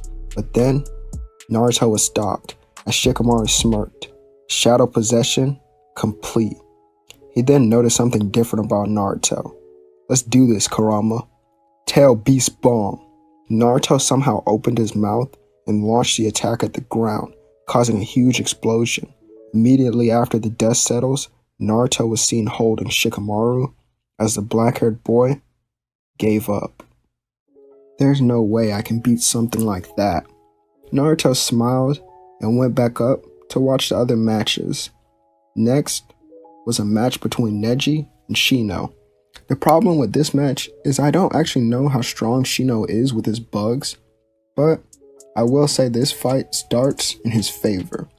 Neji tried to get in close, but bugs began to swarm him, as the only reason he was able to dodge the attacks was because of his Byakugan. He managed to barely dodge and then back away. This will be a tough match. There's no chance of me getting close. So, I guess it's my turn to finally show off. I hope you're watching closely, younger brother. Neji then surprises all as he starts to weave hand signs, and then he began to build up his breath. Fire style, gentle flame, as a small flame came bursting out with high speeds at Shino, who was forced to dodge. But as the flames pass him, they expand and explode, still managing to hit him. Shino's shirt then was scorched, but it was already too late, as he then noticed that Neji was already in front of him. 8 trigrams, 64 palms, as he launched each attack with precision and power. And after the last strike, Shino fell over to the ground, as Neji was declared the winner. And now, we have our match between Sasuke and Gaara, the match many were waiting on. Sasuke smirks, looking at Naruto. I was gonna save this attack I learned for you, but I guess I have to use it in this match. Naruto would be confused, but nods as he watches the Uchiha jump down. He looks at his sensei, who was there, and asks what Sasuke was talking about. But Kakashi only chuckled as he was focused on Sasuke, wondering if he could perform the jutsu quick enough and be able to land it. The battle begins, and Sasuke imitates Rock Lee's speed using his Sharingan, and hits Gaara from multiple angles. As Gaara tried to block a punch, Sasuke switches to a form, landing a kick on his head. You're too slow. Sasuke begins to move so fast, he creates after images of himself, and then lightning appears on one of his hands. Sasuke dodges sand and lands this lightning attack to Gaara's lower right side, piercing his stomach and breaking a couple of his bones. Gaara begins to scream in rage out to a point where then snakes bust through the walls and someone stood on top of them. As Team 7 all knew who that man was. It was the man they fought in the forest. Orochimaru himself was the first to commence a small attack against the Leaf Village. Sasuke was then hit by sand that slung him into a wall. As Gaara tried to finish him off, Naruto appeared, kicking him in the side of his face. This would allow Sasuke to get up, as he was freed by Sakura. Gaara ran and Team 7 chased him down. While in the forest running, Tamari and Kankura would try to stop Team 7, but Naruto sent hundreds of clones to slow them down, allowing them to keep chasing Gaara. While the three would finally catch up to him, Gaara was transforming and began to look very unstable. Naruto activated his Shisuru eyes, and he read the chakra of Gaara to see that it was purely red. Naruto covered his body in chakra and then moved forward. As sand came his way, he dodged, and then the sand that was behind him tried to grab his leg, but it was too late, as Naruto would land a double kick to Gaara's face, which made Gaara stagger for a moment, allowing the clones that Naruto had made in that quick instant to close some of his chakra points. The clones then together landed 8 trigrams 64 palms, which really made 128 palms using 2 clones. As Gaara tried to recover, he couldn't because Sasuke landed another Chidori to his back, while Sakura slammed rocks into his stomach. Gaara then began to leak out a lot of blood, and Naruto walked over, transforming to heal him, as Gaara had laid on his back. Kurama's chakra was only able to repair the holes in his body, but due to how much blood he lost, he still passed out. Team 7 then leaves Gaara in the forest. But this also means that he didn't get the speech that changed him forever. He was only spared by the group of Genin. Really, he was only spared by Naruto because Sasuke and Sakura wanted to leave him there to die. But Naruto says, in the future, he may be useful, as they then would run back to the leaf, and Naruto makes many clones that go out and help people. And when he saw Hiruzen battling on a rooftop, he tried to go over and help him, but it was a barrier that blocked his path. Kurama told Naruto to switch with him, and he did as told, as Naruto's whiskers became sharper and his eyes red. His chakra exploded as Kurama jumped back, forming a tail beast bomb and launching it into the barrier. And while this happened, Hiruzen was about to use the Reaper Death Seal, but fell to the ground because of the shockwave from the explosion. As Orochimaru tried to take advantage of this, Naruto kicked him away and made clones that took Hiruzen away. Naruto then stood up straight, facing a weakened Orochimaru, wondering if he could truly win this fight. This was something that Naruto was actually prepared for. Only time could tell, and this battle couldn't wait, as Orochimaru tried to scare Naruto off with his presence, but it felt different to him. Naruto knew this aura. As Orochimaru would stand proud, Naruto recognized this aura to be similar of Hiyashi Hyuga's, as he then saw a ghost or silhouette of his uncle. Their auras felt so similar, and Naruto hated that. Naruto would then do hand signs, focusing all his chakra to this one attack. Wind style, Wind Blade Barrage.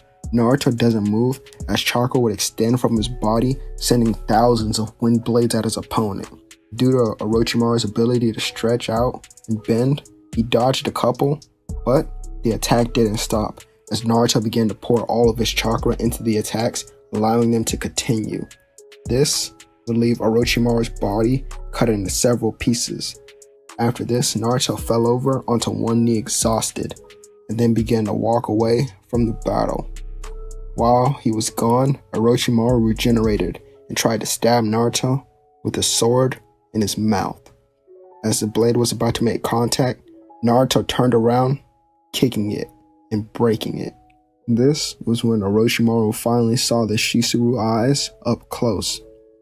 "Naruto, there you are," a voice said, and Kakashi, who saw Orochimaru was beaten up, tried to activate his Sharingan and a lightning blade. Orochimaru then slithered away before Kakashi could even land an attack. Naruto fell over, passing out due to using all his chakra, and he was caught by Kakashi, who carried him on his back. The battle between villages was already over, thanks to all the Leaf Ninja who participated and gave it their all. Team 7, Neji, and Shikamaru were the only ones promoted to Chunin, and a day goes by where Naruto would wake up in his home with Hinabi by his side. "Naruto, you're up." His cousin then hugs him close. "Yeah, I'm fine. Where are Neji and Hinata?" "They're at a clan meeting, but Neji said that you can't go because you need to rest some more." Naruto then sits there and turns to her. "Okay, Hinabi. How about I teach you more about the Shisuru eyes?" The little girl's face would light up brightly as she then shakes her head up and down rapidly, and Naruto would say okay. So, now we go to weeks later, and Jiraiya was given the position of Kage because he had went to try to convince Tsunade, but it didn't work. So Hiruzen thought that he was the right person. The reason that she denied the offer of Kage was because Naruto wasn't there to sway her, because that was really the original reason that she became the Kage. Now, Orochimaru wouldn't actually seek her as well, because Naruto had stopped the Reaper Death Seal, meaning that Orochimaru still had the use of both his arms. Sasuke had the curse mark, but it was removed by someone in the Leaf Village.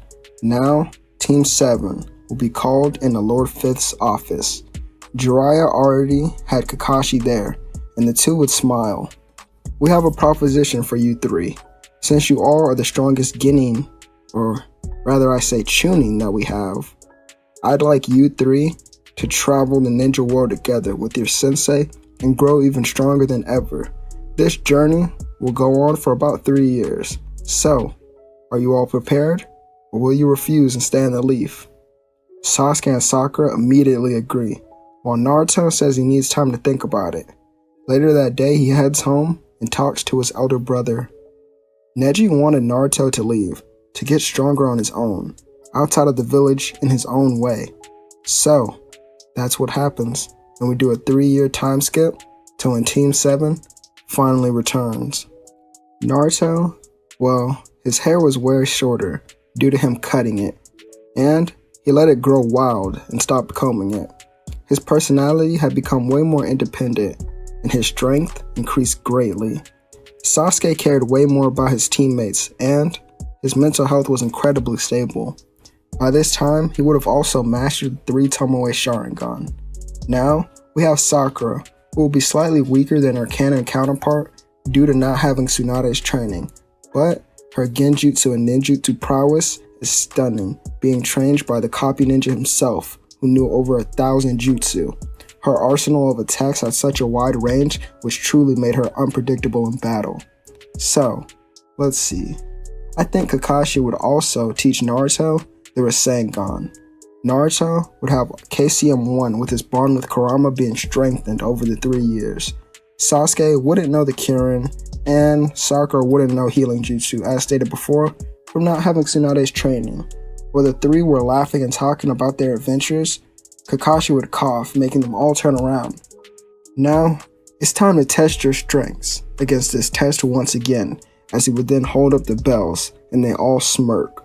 The 4 of them then head to a forest or training grounds where the bell test would begin. Sasuke activated his Sharingan, rushing in first, as he then threw his sword at Kakashi, but Kakashi bent backwards to dodge the sword that transformed into Naruto. And then, Naruto had 2 Rasengan within his hands, trying to slam them down on Kakashi, but he substituted with a log, and that log was blown deep into the ground with a crater left. While Sakura looked around for her sensei, he appeared behind her. The pink-haired girl was fast, setting an elbow to his stomach and a kick that landed to his face, but Kakashi would manage to block with one of his arms, as he would then create a mud wall to stop the attacks for a moment. It was then blown away by Naruto's strength, who came barreling through it, and Sasuke wasn't slowing down either, using his insane speed to appear right on top of Kakashi, swinging his sword. But Kakashi would then block this attack as well, with a kunai that he had pulled from his pocket. Then, Kakashi pushed him away, as Naruto would then reach and grab the bells, handing each of them to his teammates. Naruto bowed and headed home for the first time in so long. He walked into the compound, getting stares from all, as they tried to figure out who he was. And then, he opened the door to the main building. Neji looked at who entered and cried as he ran up and hugged his younger brother, who was now taller than him. "It's good to have you back. It's good to be back." Naruto settles back in, and as he was unpacking his things back at his home, Hinabi had showed up from school. She was about 11 at this time, so she hugged her big cousin. "I missed you so much, Naruto." Naruto smiled, hugging her back. "I brought you something. Turn around." He then puts a necklace around her neck with a beautiful purple stone. "I found it in a cave while I was training. I thought that you'd like it the most. So, Hinabi, have you kept up with your own training? Do you remember what I taught you?" The young girl smirks as she reveals her Byakugan. And she says, "Get ready, Naruto. This is going to be a strong attack." Naruto disappears and then hits her on top of the head. "You know we don't fight in the house." "Oh yeah, let's go outside then." The two walk outside talking, and Naruto backs up so she could perform the attack. She then begins to weave hand signs, as she would say, "Water style, liquid arrows." To Naruto's shock, water formed from behind her and sent a multitude of arrows his way. He barely managed to dodge them due to their high speeds, and in fact, he was caught off guard. As he dodged another arrow, he ducked down under the strike from Hinata. "Welcome back, Naruto." Hinata then walked over to her sister. "Good job, but now let us have a turn." Naruto then turned and questions her. "Us?" "Yes, little brother, us," a voice said as the clan head, Neji Hyuga, appeared on the scene. "This should be fun, don't you think, Naruto?" Neji and Hinata sync as they activated their own Shisuru eyes, to Naruto's surprise. "So, looks like you guys are going all out." The two would nod as Naruto then shows off his KCM1. His chakra displayed a flame-like aura around his body. "This is my full strength." The two rush at Naruto, who easily dodged. His speed was now unrivaled. The power Naruto possessed was truly terrifying. Naruto blitzed them without any problems, and ended this small skirmish in minutes. The family admitted their defeat, and Naruto helped them up. I've got a meeting with the Kage right now, so I'll see you all later. Naruto runs out of the compound and then begins to jump from building to building. He would then stop on a rooftop. As he would turn his head, clearly being able to see his father's face in the Hokage monument. Don't worry, father. I'll have my face up there before you know it. Naruto then finally arrived at the office, and he walked in. He looks around the room to see Temari, Shikamaru, Sasuke, Sakura, and Kakashi. What's going on here, Lord Fifth? The Sanjin Cherokee has been captured by the Akatsuki, and the Sand Village has asked us to help save him. I've called Team 7 within this room because, within the Leaf Village, you guys are the most capable squad. I'm assigning this A to S rank mission to you and your team, Kakashi. Head out tomorrow morning with Temari and save Gaara before it's too late. The next morning, Team 7 and Temari left the village, heading towards the sand. They could have gotten there faster through Naruto's flying Raijin, but he didn't have a seal left in the sand village.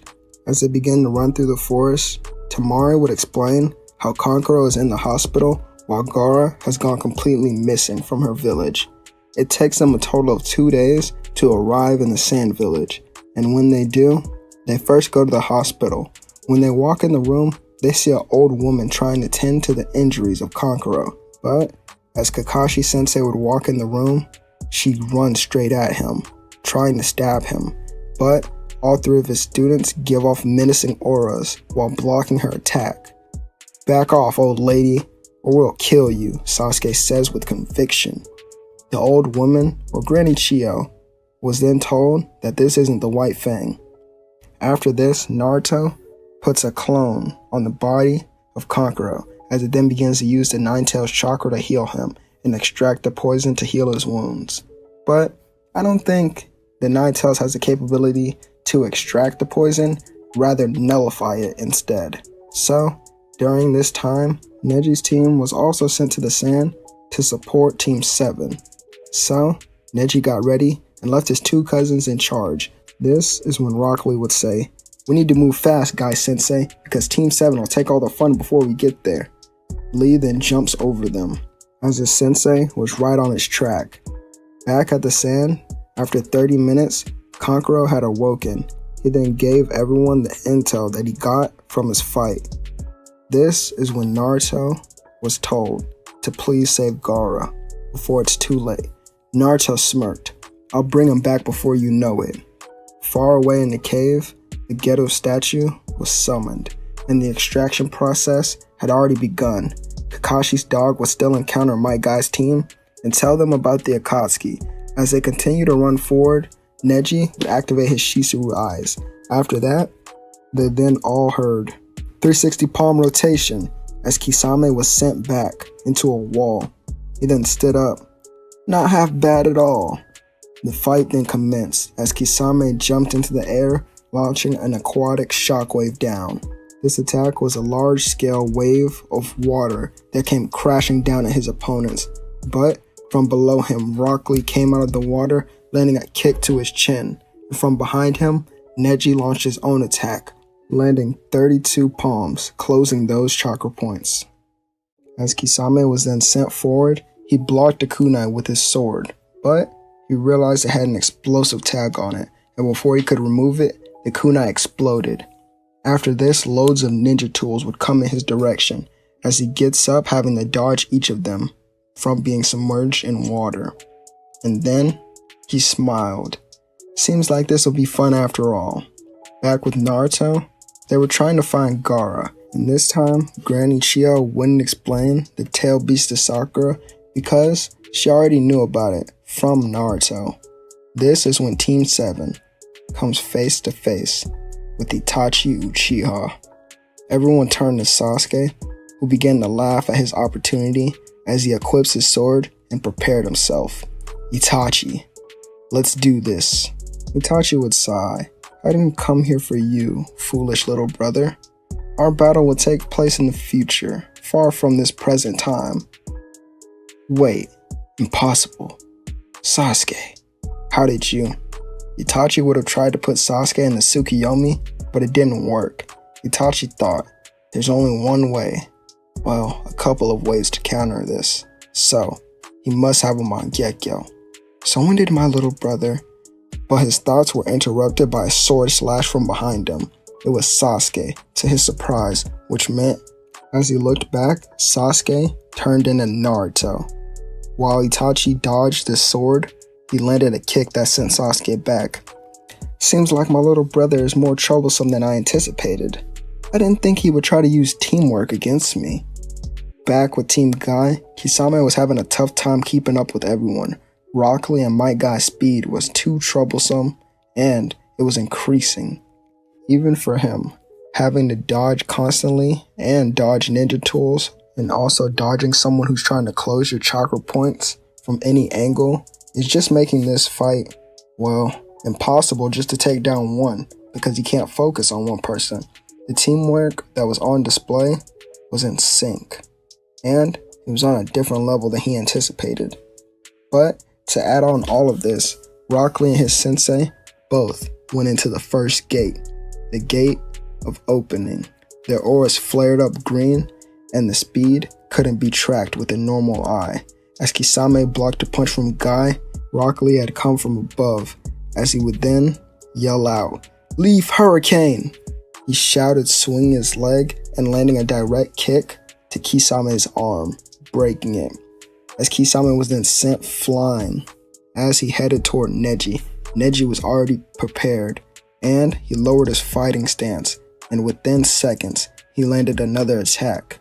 As Kisame was then close to him, he yelled out, 8 trigrams, 128 palm strike.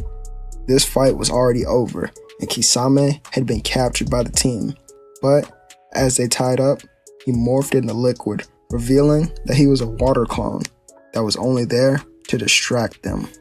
Now, with Sasuke and Naruto, they both rushed forward at Itachi. As Naruto swung his fist, Itachi would block, and then Sasuke would land a strike to his brother's face. Man, that felt good. That hit was for our mother that you killed in cold blood. Sasuke then focused, as his arm went into electricity as he said the words Chidori. He then rushed forward, bursting into speed. And this one will be for our father. As Sasuke got close to Itachi, his brother didn't move. The older brother took the attack head on, and then he tapped Sasuke's forehead with 2 fingers, reminiscent to how he did when they were little. Sasuke watched as his brother melted into the ground and reality morphed around him. No, don't tell me I'm... Foolish little brother, you've always been within my Tsukuyomi, and now this fight is over. Come and fight me once again when you've obtained the eyes that could destroy the world. Sasuke was then hung to a cross and he began to scream. He screamed his brother's name as he watched him walk away, only for his brother to disappear and clones to reappear, stabbing Sasuke over and over again within his mind. While on the outside world, Naruto dodged a fireball while protecting Sasuke's body. Damn it, it looks like I have to go out right here. And that's the only way to beat him. So, you ready, Kurama? The fox inside of Naruto's mental. Well, he sat up in excitement, ready to show off his power. Hurry it up then, brat. Naruto shows a full smile as he linked up with Kurama in stage 1. The reason I don't want him at KCM 2, well, that's because of story convenience, and I feel like it'd be pretty OP just to have it at the beginning of Shippuden.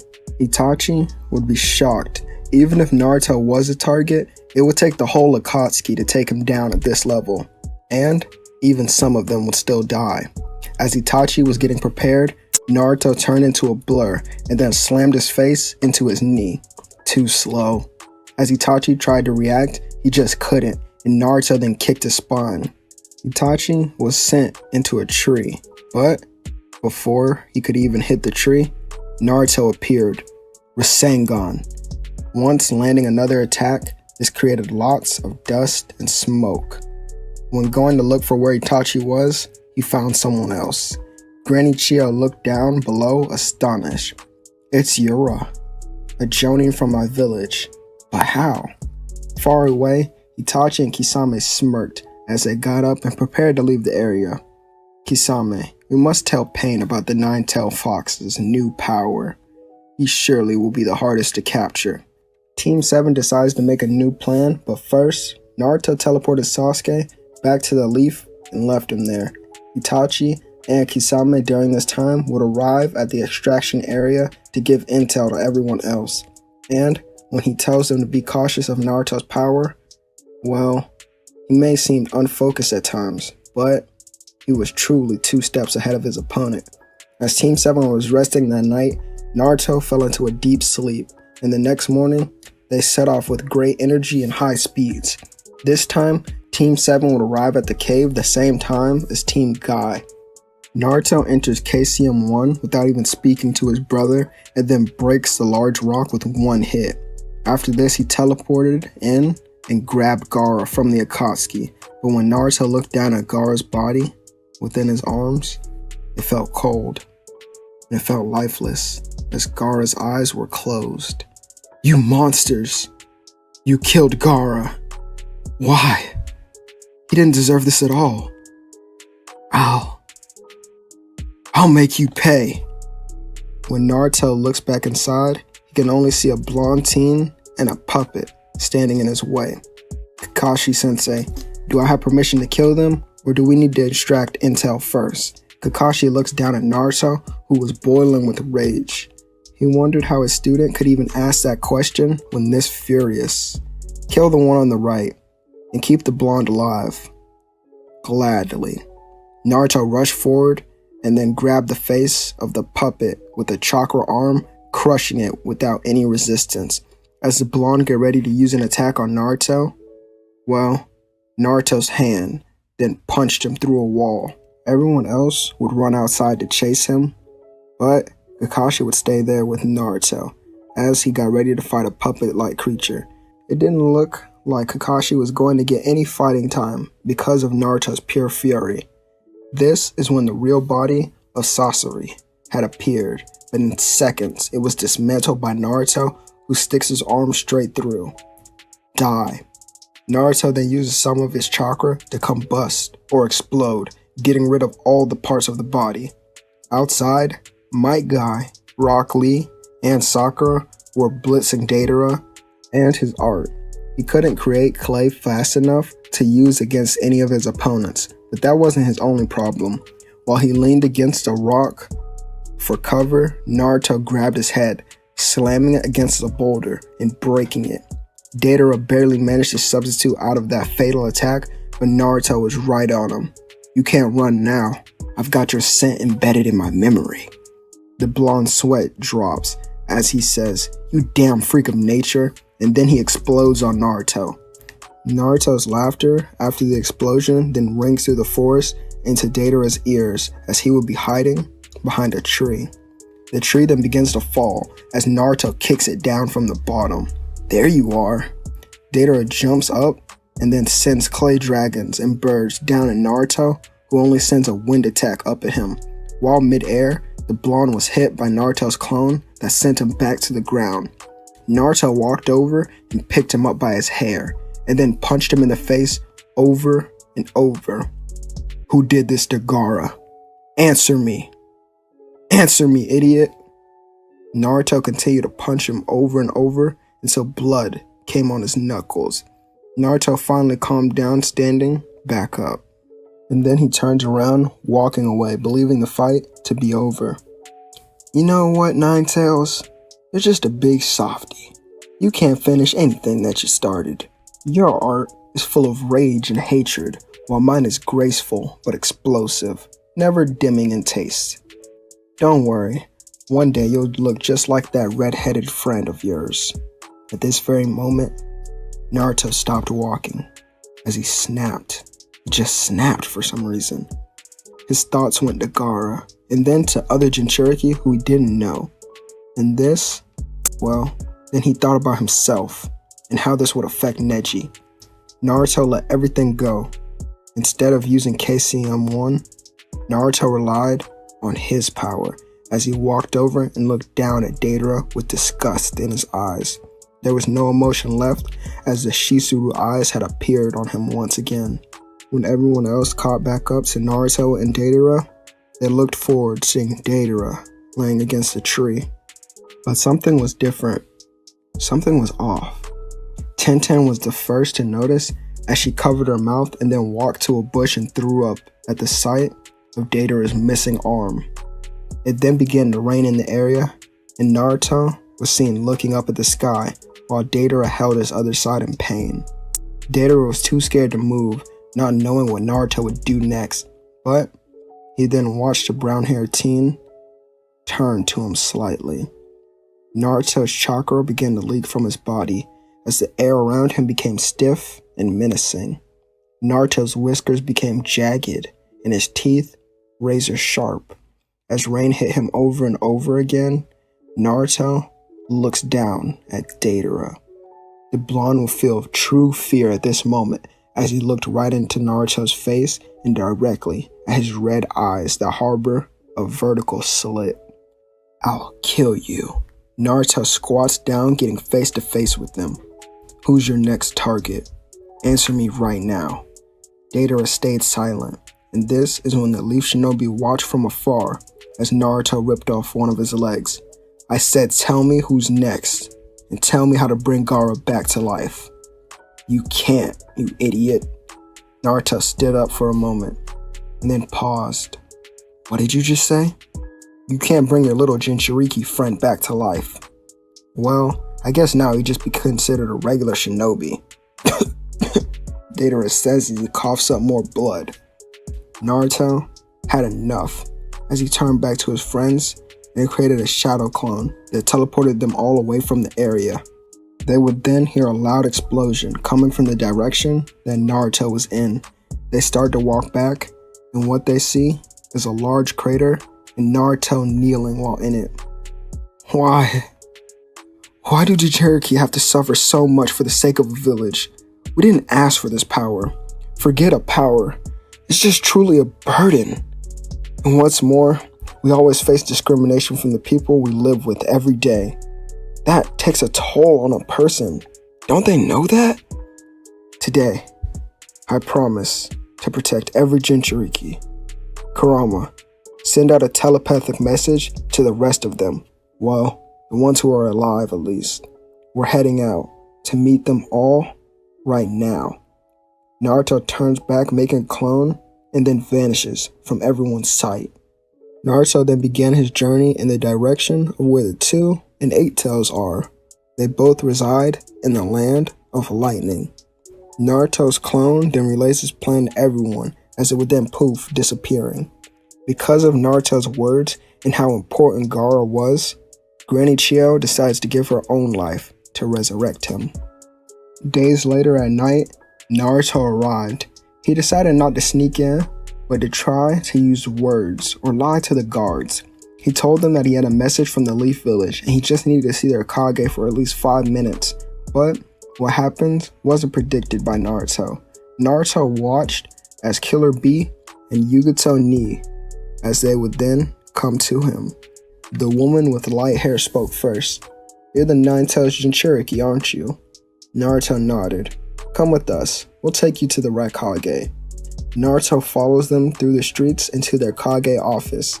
Upon seeing the young Hyuga, the Raikage flared up with anger, but he decided to hear Naruto out first.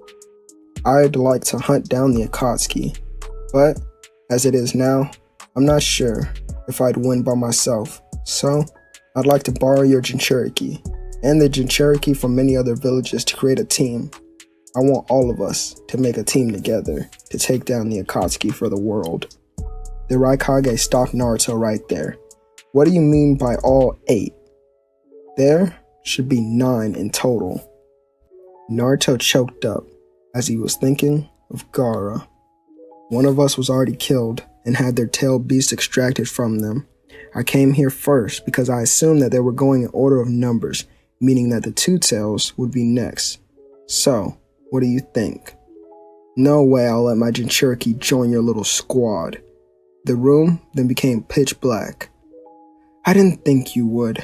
Naruto knocks out the Raikage and looks at B and Yugato. Let's move. Next we need to go find the Three Tails. Do you know what village they live in? B then starts to speak or rap, but Yugato puts her hand over his face.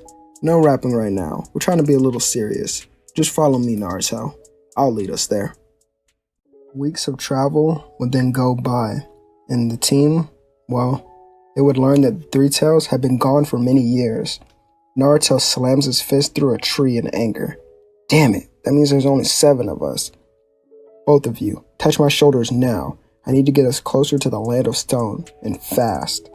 Naruto then used the flying Raijin and the 3 speed in that direction. They then would land in an uninhabited area near the stone village. The 4-tailed Jinchuriki Roshi appeared. Let's go. Naruto then placed his hand on his back, leaving another seal, as he did this for all the Jinchuriki who were alive. The 4 of them then go and collect the rest of the Jinchuriki, as after that, they would head to a cave hidden by a waterfall.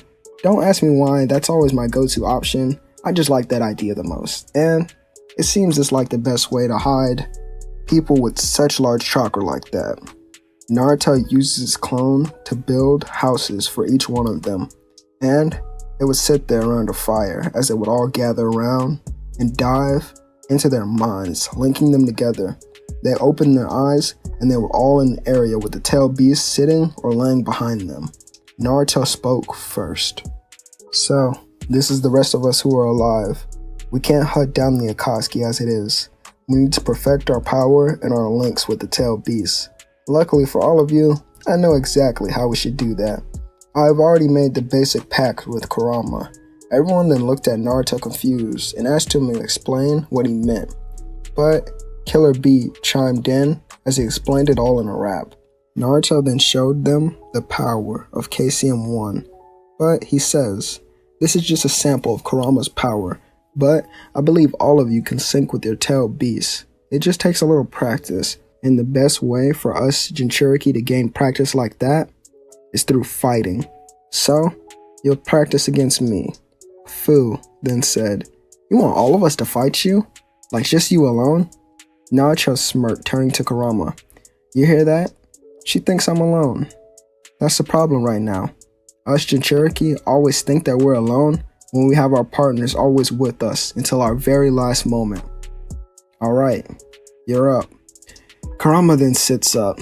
I didn't really want to do this. Even though all you Jinchuriki, well, all of our Jinchuriki are lazy, unmotivated brats.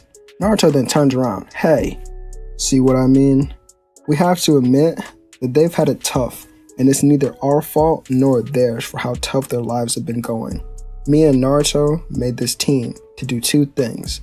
Our main goal is to destroy every last Akatsuki member except for 1, and to stop the hate between humans and tailed beast.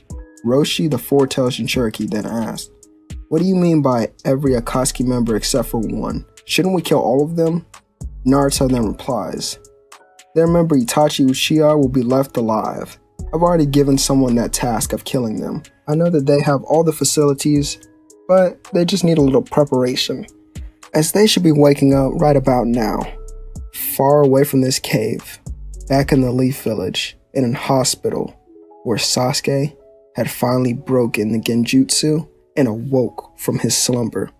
He stood up looking at the glass in his reflection and noticed the eyes had changed once again, finally unlocking the power of the Mangekyo Sharingan, the power to compete with his older brother Itachi in battle. Sasuke began evilly laughing as he was looking at himself. Don't worry, Itachi. I'll come see you soon. And when I do, we'll have our last battle just as you said. So make sure you stay alive long enough for that, because I know Naruto's team has already begun hunting you down. You see, Naruto had already told Sasuke that he wanted to do this, but he was forced into it due to what happened when they tried to go rescue Gaara. This time, I'll start the story off from the perspective of Sasuke Uchiha. He recently had awoken from the Tsukuyomi a genjutsu that was placed on him by his older brother after months of struggle. This allowed him to unlock the Mangekyo Sharingan through intense emotional and mental strain. After Sasuke had awoke, he left the hospital going to his own home. While he was there, he gathered and packed his things as he would leave the Leaf Village at night, and then he heads off somewhere to gain true power. Sasuke goes off to find the Snake Sannin himself, Orochimaru. This was the only person and the only option that Sasuke had right now. While Sasuke did this, Naruto and the other Jinchuriki began training, and this training went on for 2 months. The Akatsuki were lost due to the villages harboring no Jinchuriki. They tried to get any intel, but no one had anything. A good place for us to start would be in the Land of Fire. Well, when the attack happens with Hidan and Kakuzu, after Leaf Ninja were dispatched to the area, they began to lose against the pair. But as Azuma was about to die, Hidan's head was ripped off by Naruto. Sorry I'm late, Shikamaru. I'll take care of this right now. Naruto makes clones that teleport himself and his 2 opponents to a desert-like area. Once they look around, they notice that they were surrounded by the rest of the Jinchuriki. Damn it, Hidan, this wouldn't happen if you just stayed focused. But before they could react, the 2-tailed Jinchuriki grabbed Kakuzu by his face. Burned to ash, Matabi's flames, she would say, as she then erupted in blue and black flames so hot it could even scorch the sand. And they left Kakuzu burnt to a crisp. Naruto makes a shadow clone, and all the Jinchuriki leave that area. The clone then smiled, looking at Hidan. Now you'll starve to death here with me. This desert is very far from any civilization, so there's nothing you can do. But I'll make this easier for myself. Hidan is then put under a genjutsu by the clone, as the 2 would now sit there until Hidan starved to death. Usually it takes 10 days to the longest cases, but because it's Hidan, and I would say his limit is higher due to this probably already happened to him, I'd say it would take him 3 weeks to die. And this would happen, as the team of Jinchuriki wouldn't stop there, as they would then head to hunt down any other Akatsuki members. As they would run through a forest, Naruto gets an idea as he sends clones in all different directions to scout for him. They would travel for weeks, until reaching the area where they met Kisame and Itachi. Transforming into KCM-1, Naruto blitzed them and teleported Itachi to the Land of Fire, while everyone else would fight Kisame. I shouldn't have to tell you how that goes for him, but I will go over what happens to Itachi. As he was then teleported to this random forest, he wondered where he was, and this is when his younger brother Sasuke Uchiha would walk from the shadows. It's been a while, Itachi, so let's finish this right now. Arrogant little brother, you still don't have the strength to put behind those words yet. Is that so? Well, I'll just show you my strength instead. Sasuke disappears and reappears above Itachi, slashing down his sword. The older Uchiha would dodge while keeping his eyes on Sasuke, and then he landed a kick to his face. Sasuke's attacks weren't letting up, as he then formed lightning in his hand, and then he made a sword of thunder. This time, he slashed it in multiple directions, launching lightning at his opponent as he began to rush forward as well, following the lightning. Itachi jumped into a tree, managing to dodge the attack. Fire style, fireball jutsu. Sasuke watches as a gigantic ball of flames will come barreling at him.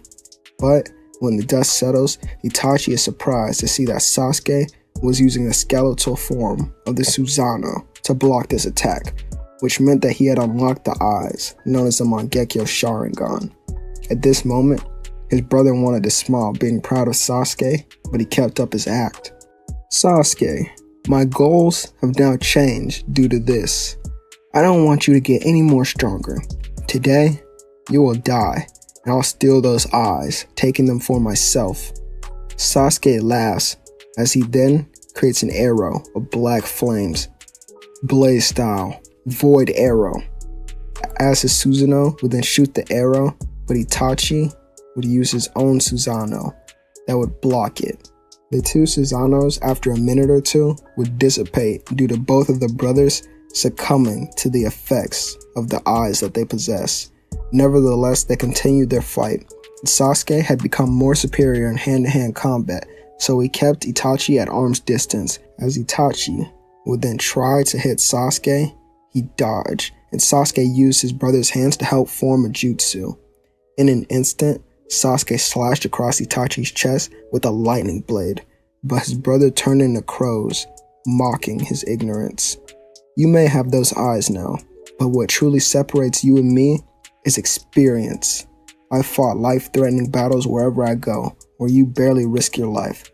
But since today is one of slight importance, I'll leave you with two gifts. Itachi appears in front of Sasuke, and then a crow jumps in his mouth. Sasuke then makes eye contact with Itachi, allowing him to implant the Amaterasu, just like in canon. Sasuke managed to kick his brother away and jumped to the top of a tree. He then prepared a final attack as he shot fire into the sky. Itachi wondered what his brother could be hiding, but then Sasuke slams down a lightning jutsu known as the Kirin. This attack would force Itachi Susanoo to evolve into the armored state, which also allowed him to block the attack but lose lots of his stamina. The two brothers continued their battle, and as Sasuke dodged a kunai of a clone, well, a clone appeared behind him but did nothing. For some reason, Itachi seemed different, and in this moment, Sasuke took his chance, stabbing his brother in the chest. Itachi then began to walk forward, putting his head against a tree that Sasuke's back was leaning on. This way, he could talk to him. Listen to me carefully, Sasuke. You've won this battle, so I'll tell you the truth of what happened that day. In his dying moments, Itachi gave Sasuke all the info that he had on the Leaf, Danzo, the Akatsuki, and Madara. Sasuke's eyes turned to shock as he realized who Itachi truly was, and in this moment, Itachi looked at his brother, tapping his forehead with a happy face and a smile. Happy birthday, Sasuke. Itachi then fell onto the ground, dying, and leaving Sasuke there in total shock at what had happened. Someone, however, was watching all of this unfold from the shadows and decided now is the time to make his move. The masked man rushed in, but Naruto appeared right next to Sasuke. Naruto picked up Itachi's body and grabbed Sasuke, leaving the area. Naruto teleported Sasuke to a room where the two of them sat. Are you satisfied, Sasuke? Was your goal complete? Do you have a reason to live and get stronger now? What do you want to happen now? You've completed your goal. So what's next? His friend only sat there motionless, trying to process everything as he was dead inside. His eyes, his pupils, they were blank, and so were his face. So much was going through his mind, but it finally broke Sasuke as he began to cry. He slammed his head on the ground, the walls. He even got on top of Naruto and began to punch him in the face. Naruto let this go on for hours, until Sasuke finally got tired and leaned back against a wall. I guess now I'll tell you how I see it, Sasuke. This would have never happened if the masked man wasn't alive, and he never attacked the Leaf. So, this is truly his fault. We need to kill him. After that, we will make Lord Jiraiya call for a large meeting. And, during this meeting, we'll change the ninja world so that this never happens to anyone else. Again. Sasuke turned to his friend. I want Danzo's head before any of this. Naruto smiled. I was hoping you'd say that. Naruto took Sasuke to a room where Danzo was tied up and chained up. He's all yours, Sasuke. Danzo's eyes had been removed and his chakra points were closed off. Sasuke, without any hesitation, killed Danzo and returned to the main room where Naruto was raiding. As I see it now, Itachi gave you something irreplaceable. He left you with his eyes. Sasuke then realizes what Naruto meant, and before he could react, he was knocked out. And when the black-haired boy awoke, his vision was no longer blurry, and they went outside, and they would bury Itachi's body in a beautiful place in the land of fire with red flowers. After the short funeral, Naruto teleported them back to the hideout with the other Jinchuriki. Let's go out and finish a job that we've already started. For weeks, Naruto sent out thousands of clones that tried to gather the attention of the Akatsuki, but nothing. Naruto then used the intel that he got from Jiraiya and headed to the Hidden Rain Village. They all would then walk through the Hidden Rain Village, having their guards raised, and above them, Konan began to descend, but was quickly burned alive by the eyes of Sasuke Uchiha. That's one down. How many are left? Naruto looks up and then goes in at KCM1 as chakra rods are then impaled into him. But Naruto poofed away, and the 6 paths of pain, Zetsu, and a masked man stood in front of everyone. Itachi's Mangekyo Sharingan ability had went off upon seeing the masked man, and flames were sent his way, but they were quickly absorbed by a path of pain. Naruto stepped up, and then his eyes changed, revealing that he was in Sage mode. His aura then exploded as he went full power, showing off a perfected Kurama Length mode, or KCM2. Naruto then blitzed the paths of pain with little difficulty, and the other Jinchuriki were backing him up, making this easier. As the masked man tried to grab Naruto, he created a hand from his back that left a hole in his body. You seriously think you can sneak up on someone who possesses this much power? You must be an idiot. And I've actually figured out who you are, because I have a little surprise for you. The masked man then had his eye ripped out from the inside without even knowing it. This was due to a clone that was sent back to the Leaf Village and used Kakashi's Sharingan to teleport himself inside the dimension. With Sasuke's info, Naruto had figured out who the masked man was and began laying every piece of his plan down to secure victory today. Without any Sharingan, the masked man was killed, and so were the paths of pain. After this, Naruto wanted to know what to do with Zetsu, but Sasuke walks over, incinerating the beast, the creature. Who knows what it was? He just kills it with Blaze Release, and now they had one person left to deal with, before all was truly over. Naruto had used the chakra rods left in the ground to track down Nagato Uzumaki, as they would then talk to each other about what's going to go on after Nagato's death. Nagato's heart would change from hearing Naruto's conviction and thoughts, as Nagato would then release the 2-tailed beast from the statue and let himself be killed by Naruto. Sasuke asked what they should do with the Rinnegan, and Naruto crushed them within his hands. They have no use for the ninja world that we are going to create. We can rebuild without those eyes. Naruto then regrouped with everyone, smiling. I'll send you all back to your respective villages now. Next week? Well, wait a couple more weeks, and we'll call for a Kage summit, and it'll happen. So get ready to come. Once Naruto and Sasuke return, they walked through the gate of the Leaf Village as a big crowd was waiting on them, as they cheered and praised the two for killing the threat of the ninja. And Naruto wasn't done. He had Jiraiya call for the meeting with all the other Kage, and he had Sasuke and Naruto attend it as his guards. They walk in, and Naruto cried as he ran past everyone, jumping onto Gaara. He hugged Gaara close as he was crying a lot. I thought you were gone. Thanks to you, I'm alive, Naruto. Naruto wiped his tears, smiling, seeing all the other Jinchuriki who were there as well. And the meeting began, and the rules about the shinobi world were forever changed. From now on, those who sacrificed their lives to become Jinchuriki were honored and praised, rather than to be hated. Clans would be more taken care of, as each were preserved, to preserve their Kekkei Genkais. There were lots of other changes, and after 2 weeks, the meeting would finally conclude. Yes, it took 2 weeks, because this was a true meeting of Kage, as many of them, well, they disagreed, and they had to sort that out through the way. So now, after they returned, Naruto was called in the Hokage's office. As he walked in, he saw 3 kids. Ah, there he is, Konohamaru. Starting today, he will be your new sensei.